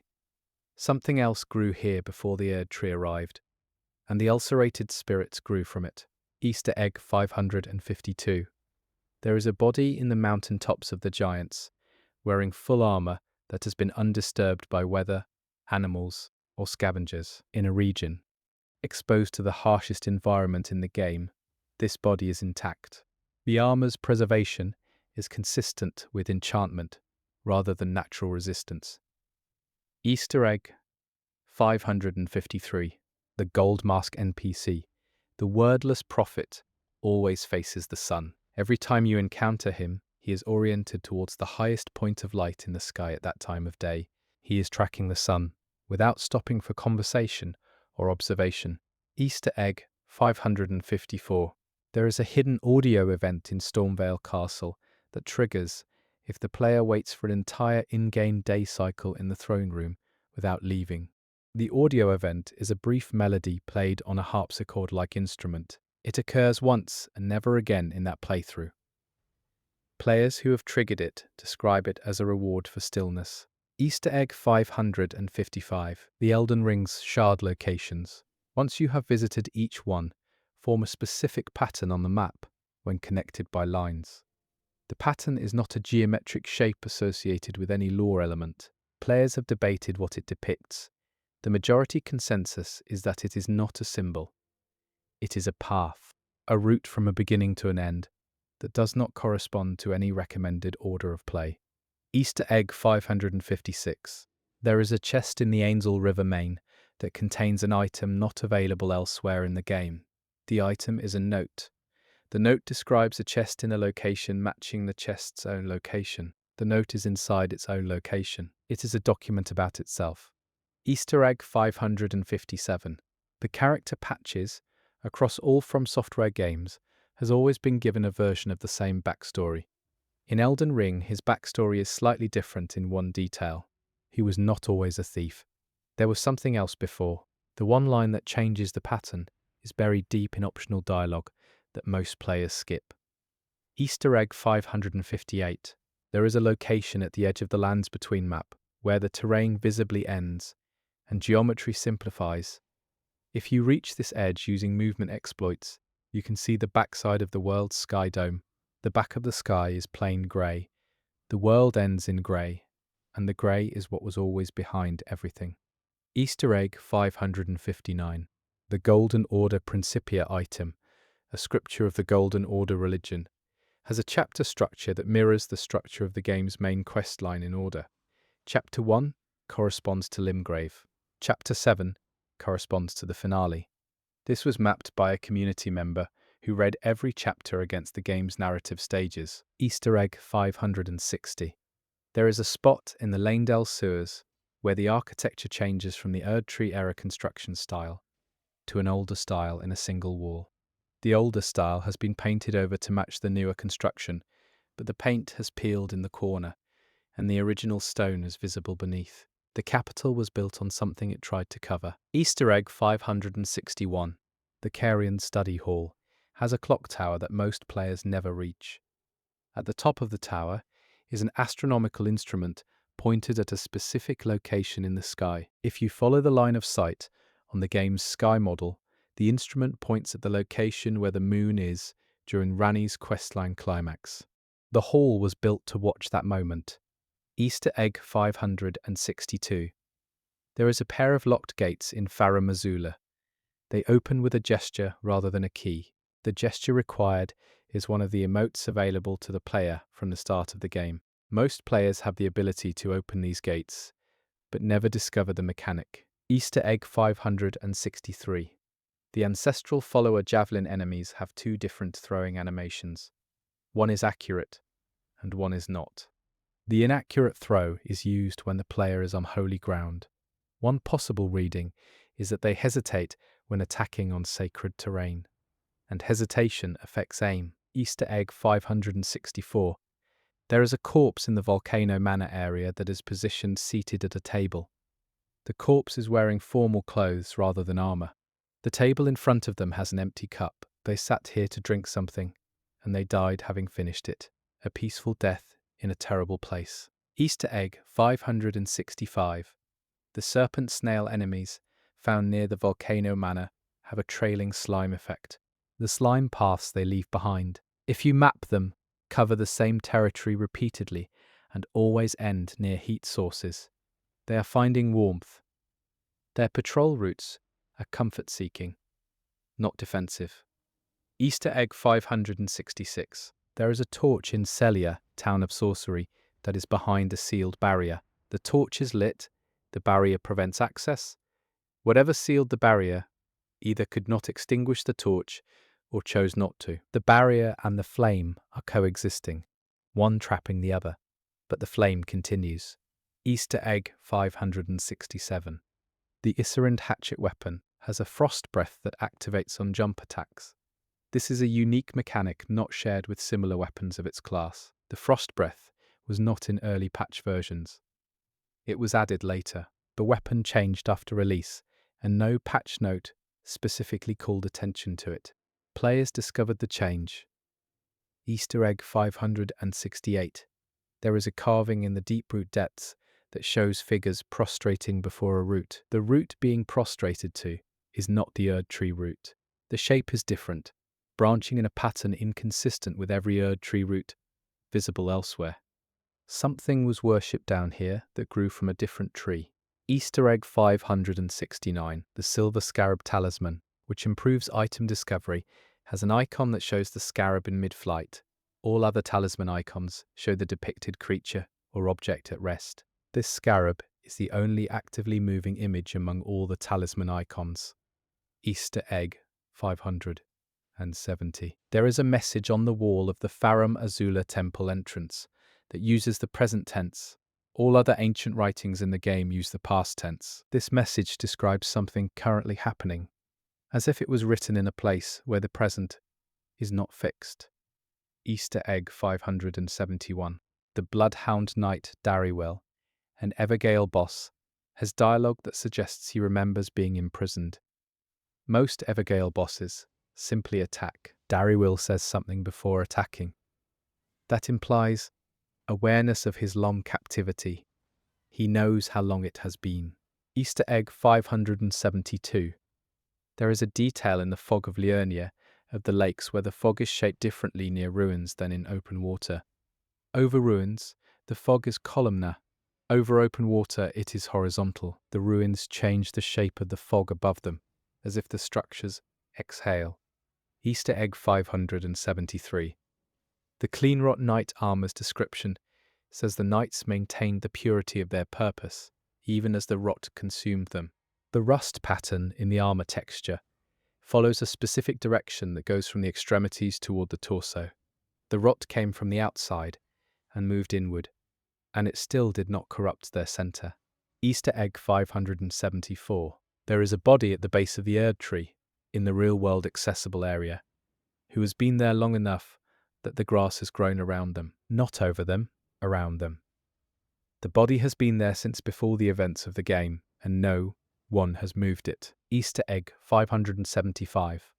The way the game names dungeon types, catacombs, caves, tunnels, and ruins follows a consistent internal logic. Catacombs contain burial practices. Caves contain creatures. Tunnels contain commerce. Ruins contain history. Every dungeon type performs its name. Easter egg 576. There is a painting in the game that shows the same subject as another painting, but from a different season. Summer and winter versions of the same view. They are not in the same location. One is in Liurnia and one is in the Altus Plateau. The same artist travelled and returned, or there were two artists working from the same reference point years apart. Easter egg 577. The frenzied flame prescription door, when the frenzied flame is received, makes a sound that is the entire Elden Ring main theme played back in under 1 second. The whole theme, compressed. The moment of receiving the flame contains the whole story at speed. Easter egg 578. There is a specific combination of incantations and sorceries that, when cast in sequence in a specific location in Raya Lucaria, produces an audio event not triggered by any individual spell. The combined audio event lasts 2 seconds and has not been identified as belonging to any other context in the game. Players who have triggered it call it the Academy's memory. Easter egg 579. The golem bow at the Altus Plateau entrance fires a bolt that, if you measure its travel arc, would land in Lanedale without the player's intervention. The golems are ranged defenders, aimed at the capital, not aimed at the approach route. They are pointed in the wrong direction for defense. They were not built to stop you. They were built to protect the city from something that was already inside. Easter egg 580. There is a garden in the Halig tree that no longer has anyone tending it, but still shows evidence of deliberate cultivation. The plants are pruned. The beds are edged. Someone was caring for this garden until very recently. The battle reached here after the gardening did. Easter egg 581. The tarnished character model has an unhealed scar visible in high-resolution examination on the right shoulder. The scar's shape is consistent with a burn scar rather than a cut scar. The tarnished was burned at some point. The grace that revives them does not heal old wounds, only death. Easter egg 582. There is a specific word that appears in the name of every area in the game that is associated with the Erd tree. Players who have catalogued area names found this repeated root. The word does not appear in the name of any area that predates the Erd tree's influence. Easter egg 583. The night sky in Elden Ring contains a formation of stars that matches the layout of the game's grace sites in Limgrave when overlaid on a Limgrave map at appropriate scale and rotation. The stars above Limgrave map to the grace sites on its ground. The sky was written by the land, or the land was arranged by the sky. Easter egg 584. There is a body in the Carian Manor's ice garden that has frozen in a posture of reaching upward. Other frozen bodies in the game are in collapsed positions. This figure reached upward as they froze. They were trying to grab something above them when the cold took them. Easter egg 585. The Dragon Lord Placidusac's boss fight is optional and requires knowledge that most players never acquire. If you fight it without knowing the lore about its function, the fight is a spectacular battle with a formidable enemy. If you know the lore, the fight is something else entirely. The same encounter has a completely different emotional register depending on what you bring to it. Easter egg 586. There is a single rose in the entire game growing outside the Halig tree boundary. Everything inside the Halig tree is orderly, divine, and intentional. This rose is just outside the wall in the uncultivated area beyond the designed space. Something beautiful grew where no one planned for it. Easter egg 587. The Elden Ring's visual representation changes color depending on which ending the player is pursuing. The ring is not static, it is responsive to the player's path. Most players see the standard golden ring throughout. Players pursuing certain endings report the ring appearing slightly different in the final cutscene. Easter egg 588. There is an empty room in the Stormvale Keep that contains only a chess set. The pieces are arranged mid-game. White has a clear advantage. The game was abandoned before the losing side conceded. Someone left in the middle of losing. Easter egg 590. The Liurnia boss fight is frequently cited as the hardest in the game. Her second phase, which features a bloom of scarlet rot flowers, begins with a camera moment that briefly shows her from above. From above, the bloom pattern she creates resembles the Elden Ring's own shape. She becomes the thing she was born from.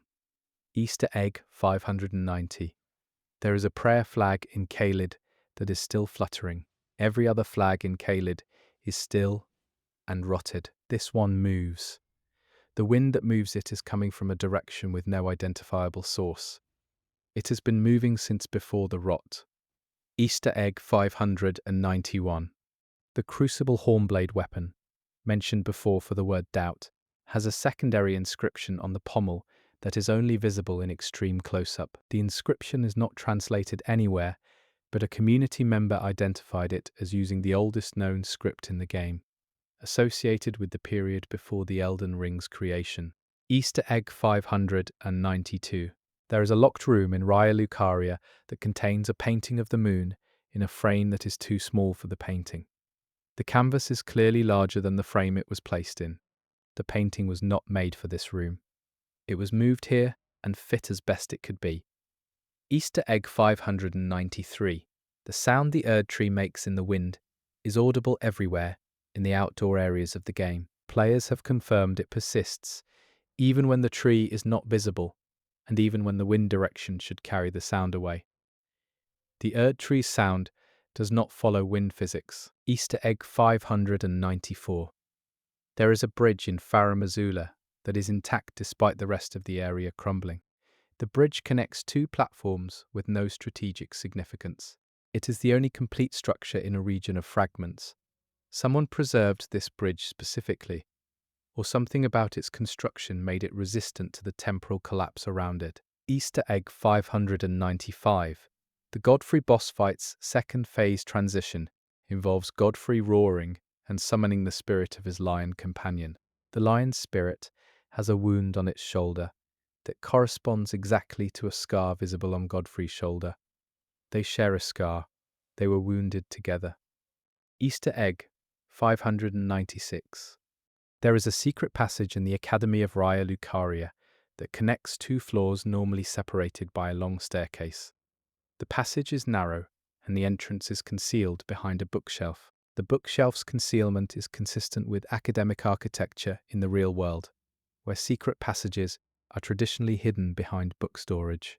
Easter egg 597. The tears, used for the flask mix, have unique landing sounds when dropped. Some sound like glass, some sound like stone. One sounds like nothing at all.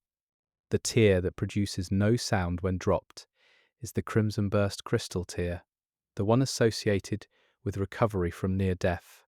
The sound of life is silence. Easter egg 598. There is a spot in the Weeping Peninsula where the in-game wind and the in-game tide create a standing wave in shallow water.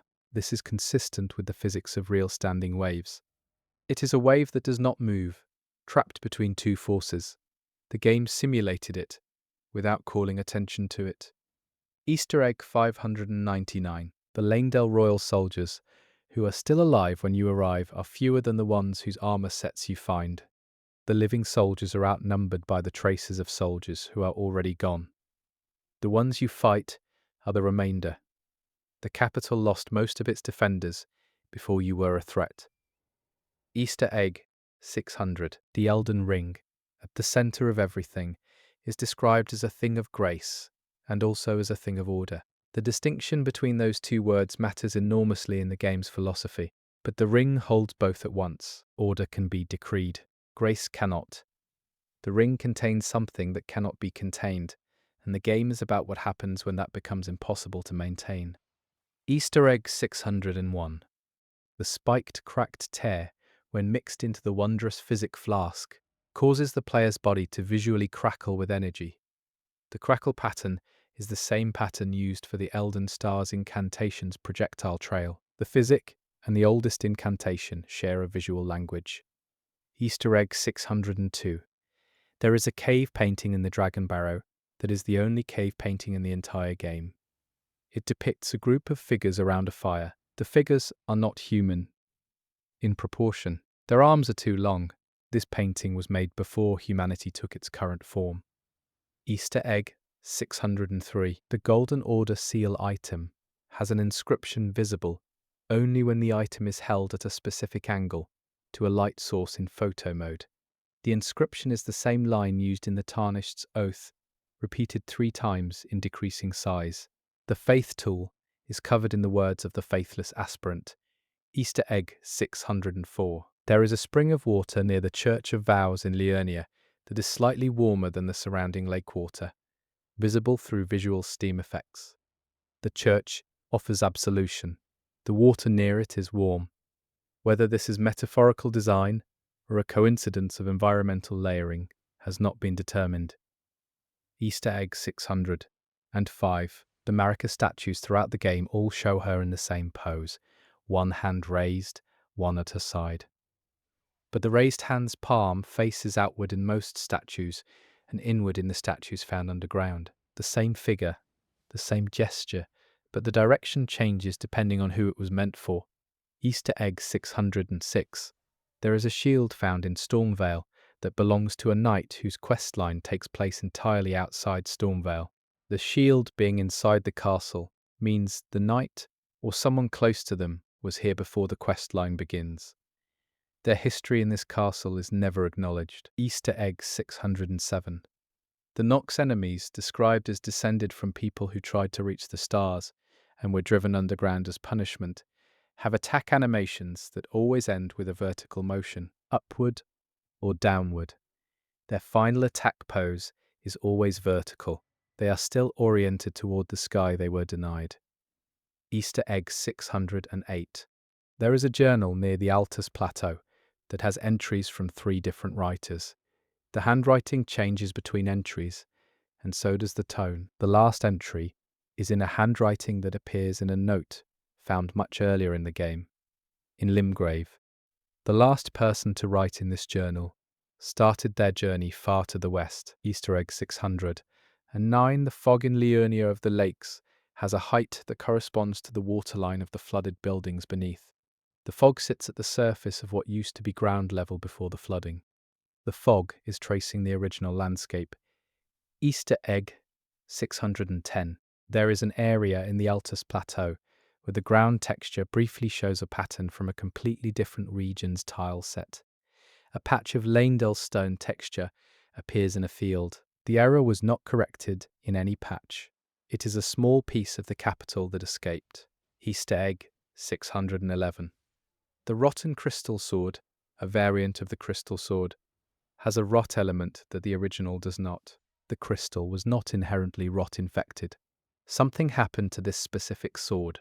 Its divergence from the base type is never explained. Easter egg 612. There is a body in Nokron that is wearing armor from a faction that should not have had access to this area.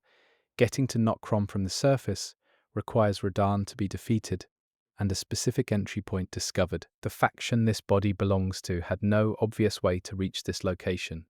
Either the route was different once, or the faction was here before the current access restrictions existed. Easter egg 613. The Phantom Crucible Breath incantation produces fire with a longer persistence than any other fire incantation. The fire from the Crucible era burns longer. This is consistent with lore suggesting Crucible fire predates the Erdtree's flame in terms of divine origin, and older fires in this world are often more persistent. Easter egg 614. There is a locked chest in the Round Table hold that was discovered by data miners to contain an item that was removed before launch. The chest key still exists in the game's code. The item the key unlocks does not. Players who spawn the key through mods find nothing to open. Easter egg 615. The Grafted Scion's second encounter, if you die to it in the tutorial and return later. Plays the same music as the first encounter.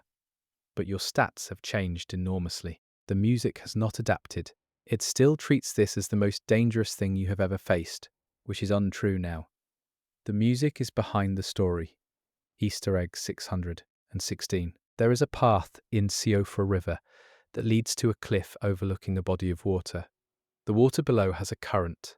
The current flows north. All other water in Siofra flows south. This reversal has not been explained by any developer material. Easter egg 617. The deathbed companion description of Fia says she draws strength from holding the living. This mechanic is reflected in her animation, which shows her arms wrapping tighter, the longer the hold lasts. The grip physically reflects the mechanical effect on her stats. Easter egg 618. There is a bird call in Caelid that plays at a specific time of the in-game day, just after dawn, and does not play at any other time. The bird is never visible. The call is the only biological sound in Caelid that suggests something alive is not in distress. For approximately 30 seconds after dawn, something in Caelid is fine. Easter egg 619. The putrid stray enemies in the Halig tree have the same health pool as non-rotted strays elsewhere. Despite being more aggressively affected by rot, the rot has not made them tougher. They are the same animal, just sick. Easter egg 620. There is a sealed door in the Raya Lucaria Academy that opens using the glintstone key, which is found nearby. But the door's visual design suggests a larger key, something much bigger than the found item. The glintstone key operates the door not because it was designed for it, but because it shares the right magical properties. The door was built for something that no longer exists. Easter egg 621. The Zamor Ice Storm incantation creates a cold that spreads from a central point. The spread pattern, if mapped, is always circular but never perfectly so. It has a slight asymmetry that is consistent across every use. The asymmetry biases toward the northeast. This direction is the direction of the mountain tops of the giants from most of the game's map. Easter egg 622. There is a rune carved into the bedrock beneath the round table hold, visible through a gap in the floor texture near the library. The rune is the same one used to mark sites of grace in the Old Tongue referenced in item descriptions. The hold was built over a grace site, or was built because one already existed there. Easter egg 623. The stomp skill, available to some weapons, creates a ground impact that disturbs small environmental particles around the player. In areas with dead leaves, the leaves scatter. In areas with snow, small powder clouds rise. The environment responds to the impact at a detail level that has no gameplay function. Easter egg 624. There is a crack in the wall of the volcano manor that, if you examine through it, shows a room on the other side that is not accessible through any door or passage. The room on the other side has furniture arranged for a gathering of multiple people, a meeting room sealed from all sides. Easter egg 625. The rune arc's description says consuming it grants the power of a great rune without having a shard. This implies the rune arcs are made from great runes that were divided. The power you access through these items is borrowed from something that was once whole and has been systematically broken down. Easter egg 626.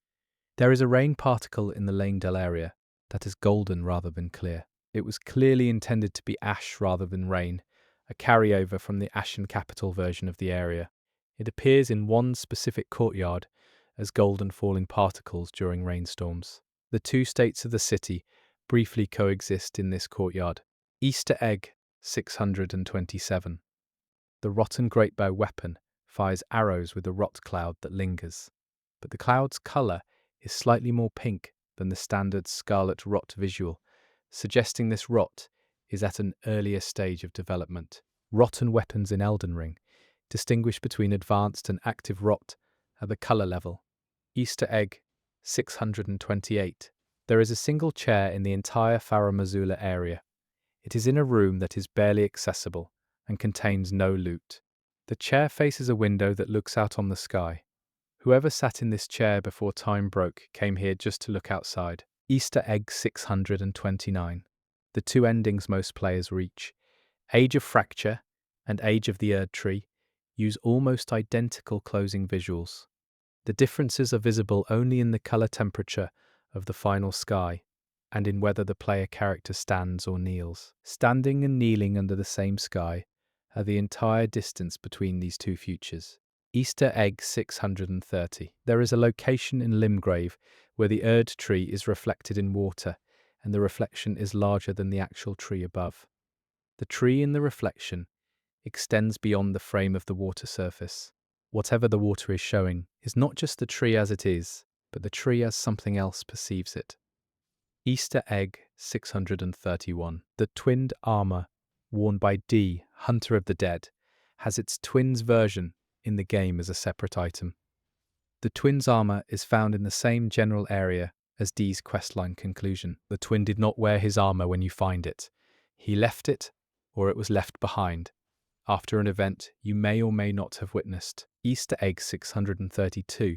There is a small inscription above the entrance to the round table hold that is only readable from outside the hold, which the player cannot normally access. Through camera manipulation, you can position the view to read it. The inscription uses a phrase that appears only one other time in the game, in a prophecy inscription in Faramazula. The hold was built in accordance with that prophecy. Easter egg 633. The Ashes of War system allows the player to change how a weapon fights, but certain weapons resist Ash of War reassignment. The ones that resist are always weapons with a strong narrative identity, weapons associated with specific characters or events. The lore and the mechanic agree. Some weapons remember what they were. Easter egg 634. There is a hollow in the base of the Erd tree that is not accessible through normal gameplay, but is visible from a specific cliff in Liurnia during clear weather. The hollow is darker than the surrounding bark. Something lives inside the tree, or lived there. The tree has an interior that is separate from the golden light. Easter egg 635. The Marika twinned armor set, found through D's questline, has a second sigil on its back that belongs to neither Marika nor the Golden Order. It is a different symbol, older, that also appears in the murals of the underground cities. The armor carries a mark from before the faith it superficially represents. Easter egg 636. There is a shattered window in the Raya Lucaria Academy, through which you can see a room that is not on the Academy's map geometry. The room has no floor model visible and appears to extend downward without a base. Players have characterized it as the Academy's basement that has no bottom. Easter egg 637. The golden epitaph sword, found in the Oriza hero's grave, has an epitaph on the blade that names no one. Epitaphs conventionally name the deceased. This one describes qualities: brave, steadfast, beloved. The sword remembers character rather than identity. The person it mourns chose not to be named. Easter egg 638. There is a section of the Mountain Tops Road that has old road signs. The signs are still standing. The roads they once directed travellers along are now buried in snow and no longer passable. The signs still point to places you cannot currently go. Infrastructure outlasts utility. Easter egg 639. The Radan Festival's music was written to feel celebratory, specifically so the player would feel something specific when the context became clear. This was described by the composers in an interview. They wrote happiness on purpose and then attached it to something that warranted grief. The happiness is the lore. Easter egg 640. There is a footprint in the Halig Tree courtyard from a creature that has not been in that area during any point in the game's accessible timeline. The print is too large for anything that patrols there. Something was here before the game's events began, and it was much larger than what guards the Halig Tree now. Easter egg 641. The cantilever chest trap, found across the game in dangerous-looking chests, teleports the player to the Caelid Wilds. This is one of From Software's recurring jokes across their catalogue, but in Elden Ring, the version of Caelid you arrive in after teleportation is a specific corner of Caelid near a merchant. The punishment for curiosity is always adjacent to a commercial opportunity. Easter egg 642. There is a body on the roof of a Liurnia ruin that is visible from the ground below, but unreachable through any normal climbing path. Players who have reached it through unconventional movement found a note on it. The note says the view is worth it. Easter egg 643. The rolled medallion, used to access the grand lift of Rold and reach the mountain tops, was divided into two halves. The characters who hold each half are separated by quest lines and geography. When recombined, the medallion shows a crest that tells a story neither half can tell alone. Easter egg 644. There is a location in the consecrated snowfield where the snow is shaped into a human form, not carved. Shaped, as if something lay in it for a long time. The impression is deep and detailed enough to show clothing folds. Someone rested here in the snow for long enough to leave a complete impression of themselves. Easter egg 645. The Night Comet and the Glintstone Comet spells have slightly different trajectory arcs. The night version drops slightly more over distance. This makes night-based sorcery marginally less accurate at extreme range. The game's combat systems distinguish between daytime and nighttime magic at the physics level. Easter egg 646. There is a patterned tile in the Raya Lucaria library that, when viewed as a repeating unit, can be used to construct the layout of the first floor of the academy. The floor plan is contained in the tile pattern. This is consistent with Islamic and European architectural decoration traditions, where buildings encode their own blueprints in their surface ornament. Easter egg 647. The serpent bow weapon has a draw weight that, based on its model proportions, would be approximately 4 times what a human could pull. The item description does not address this. The bow was made for someone stronger. Easter egg 648. There is a specific enemy in the game that never drops its weapon as loot. It uses a weapon visually distinct from any in the drop tables. Players who have killed this enemy thousands of times have confirmed the weapon never drops. The enemy carries something no player can have. Easter egg 649. The Leyndal map has more detail on its eastern half than its western half. More streets are named. More courtyards are labelled. This asymmetry reflects the city's history of eastward expansion. The capital grew east, and it grew more organised as it expanded. Easter egg 650. There is an interactive object in the round table hold that is only interactive for a single moment in the game, and then becomes non-interactive for the rest of the playthrough. The moment it is interactive corresponds to a very specific story event. Players who find it at the wrong time simply see a piece of furniture. Players who find it at the right time receive a message. Easter egg 651. The Elden Beast's starfling attack was animated with reference to actual nebula footage, according to the art team. The particles in the attack are not generic light effects. They are modelled on specific astronomical photography. You are being attacked by real space, refracted through a fantasy filter. Easter egg 652. There is a well in the Altus Plateau that produces a sound of singing when you approach from one specific direction. Approaching from any other direction produces only the standard ambient water sound. The singing is not in the game's soundtrack file at that location. It comes only from this approach angle. Someone sang over this well, and the echo is still coming from one direction. Easter egg 653. The Moonveil weapon's item description mentions forging stars into steel. This is the same phrasing used in a Nocron item description about the Nox people's attempt to reach the stars. Whether they succeeded in getting something down or failed to get themselves up is the question that separates these two items. Easter egg 654. There is a specific part of the Altus Plateau where the elevation change triggers a visual shift in the Erd tree's apparent position in the sky. For a moment in the transition between low and high ground, the Erd tree appears to be directly overhead.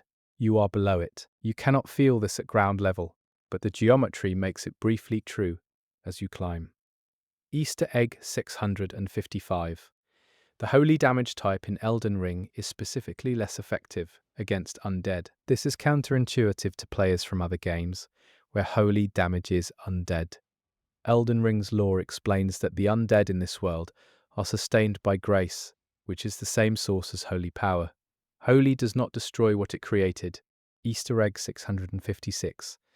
There is a hidden path in Stormvale Castle that bypasses the main throne room entirely and leads directly to the Godric fog wall from a different direction. Most players never find it on a first playthrough, but inside the hidden path, there is a drawing on a wall, a rough sketch of the castle layout, with a line showing this very path. Someone left directions. Easter egg 657.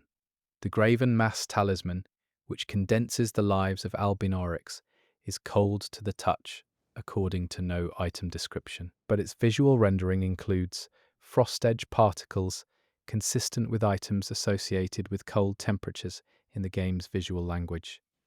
The talisman reads cold in its appearance, while the text describes only its function. Easter egg 658. There is a set of initials carved into the wall of the Carrion study hall that do not correspond to any named character in the game. They are carved at the height of a standard human, not at the height of a scholar's desk work. Someone carved their initials in passing, standing up, not hunched over a book. Easter egg 659. The Lanedale night patrol routes, mapped by community members, collectively trace a path through the city that would require approximately 40 minutes to complete as a full circuit. The route does not pass by the throne room. The knights patrol everywhere, except the most important room. Easter egg 660. There is a dried flower on the floor of the Stormhill Evergale after the Crucible Knight has been defeated. The flower appears after the fight concludes, and was not there before.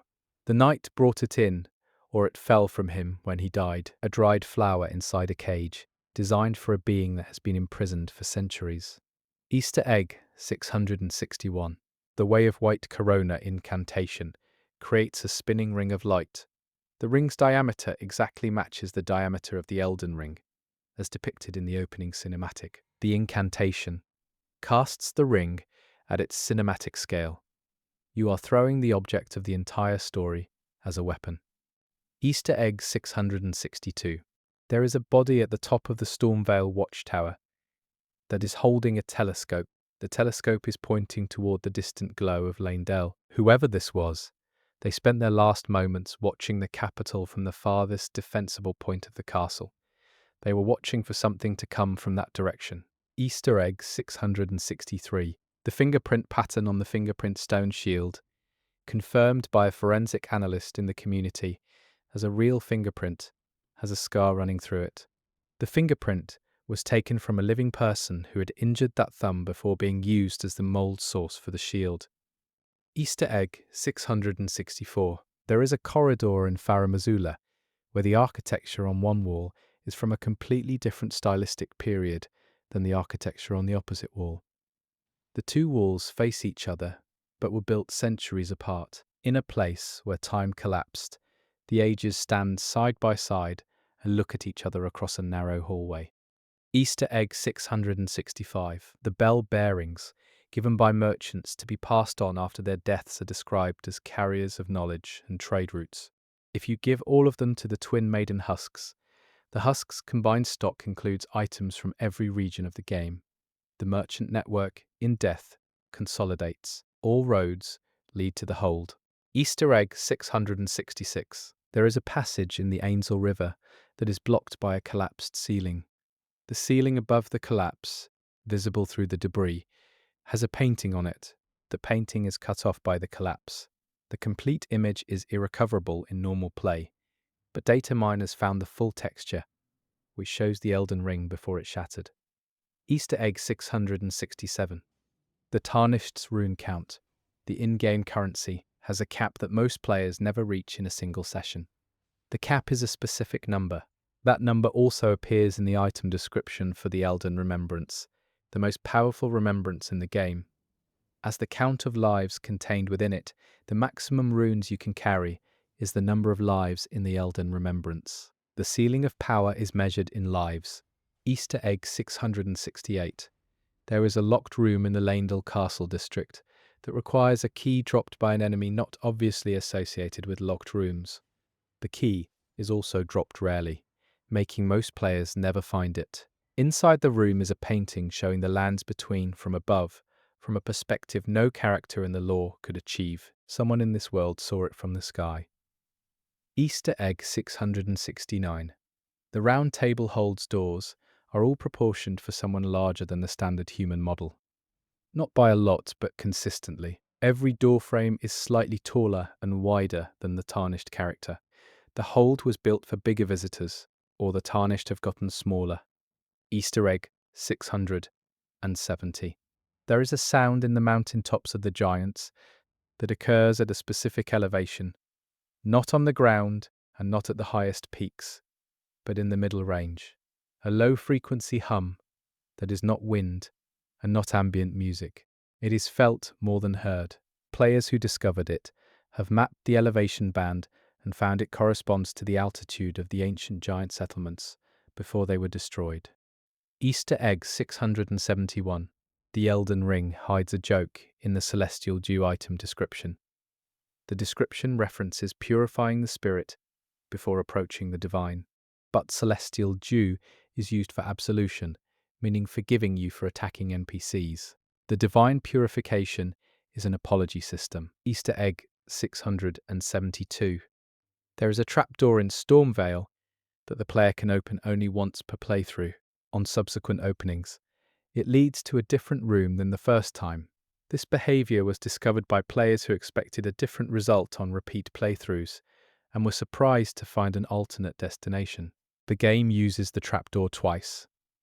Easter egg 673, the Liurnia painting, referenced in an earlier Easter egg. When you actually find the painting's location as the player, it takes you to a vista that shows the Halig tree as it was before the rot. The painterly destination is a preserved version of a place that no longer looks that way. Paintings in this game are time machines. Easter egg 674. There is a guard post in Lanedale that still has its logbook intact. The logbook records shifts and events up to the day of the shattering and stops. The last entry is routine. Gate open at dawn. No unusual activity. The last day of the old world was ordinary enough to note only its normalcy. Easter egg 675. The mimic Tear Spirit Ash, when summoned, copies the player's current equipment, but it also copies the player's idle animation. In a long fight, both the player and the mimic Tear will stand, move, and breathe identically. The doubling is not just visual. The mirror behaves the same. Easter egg 676. There is a door in the subterranean shunning grounds that has a very faint glow visible through its keyhole. The glow is not the frenzied flame, which is orange-red. This glow is pale blue. Whatever light is on the other side of that door is not the frenzied flame. The door was not built for the flame. It was here first.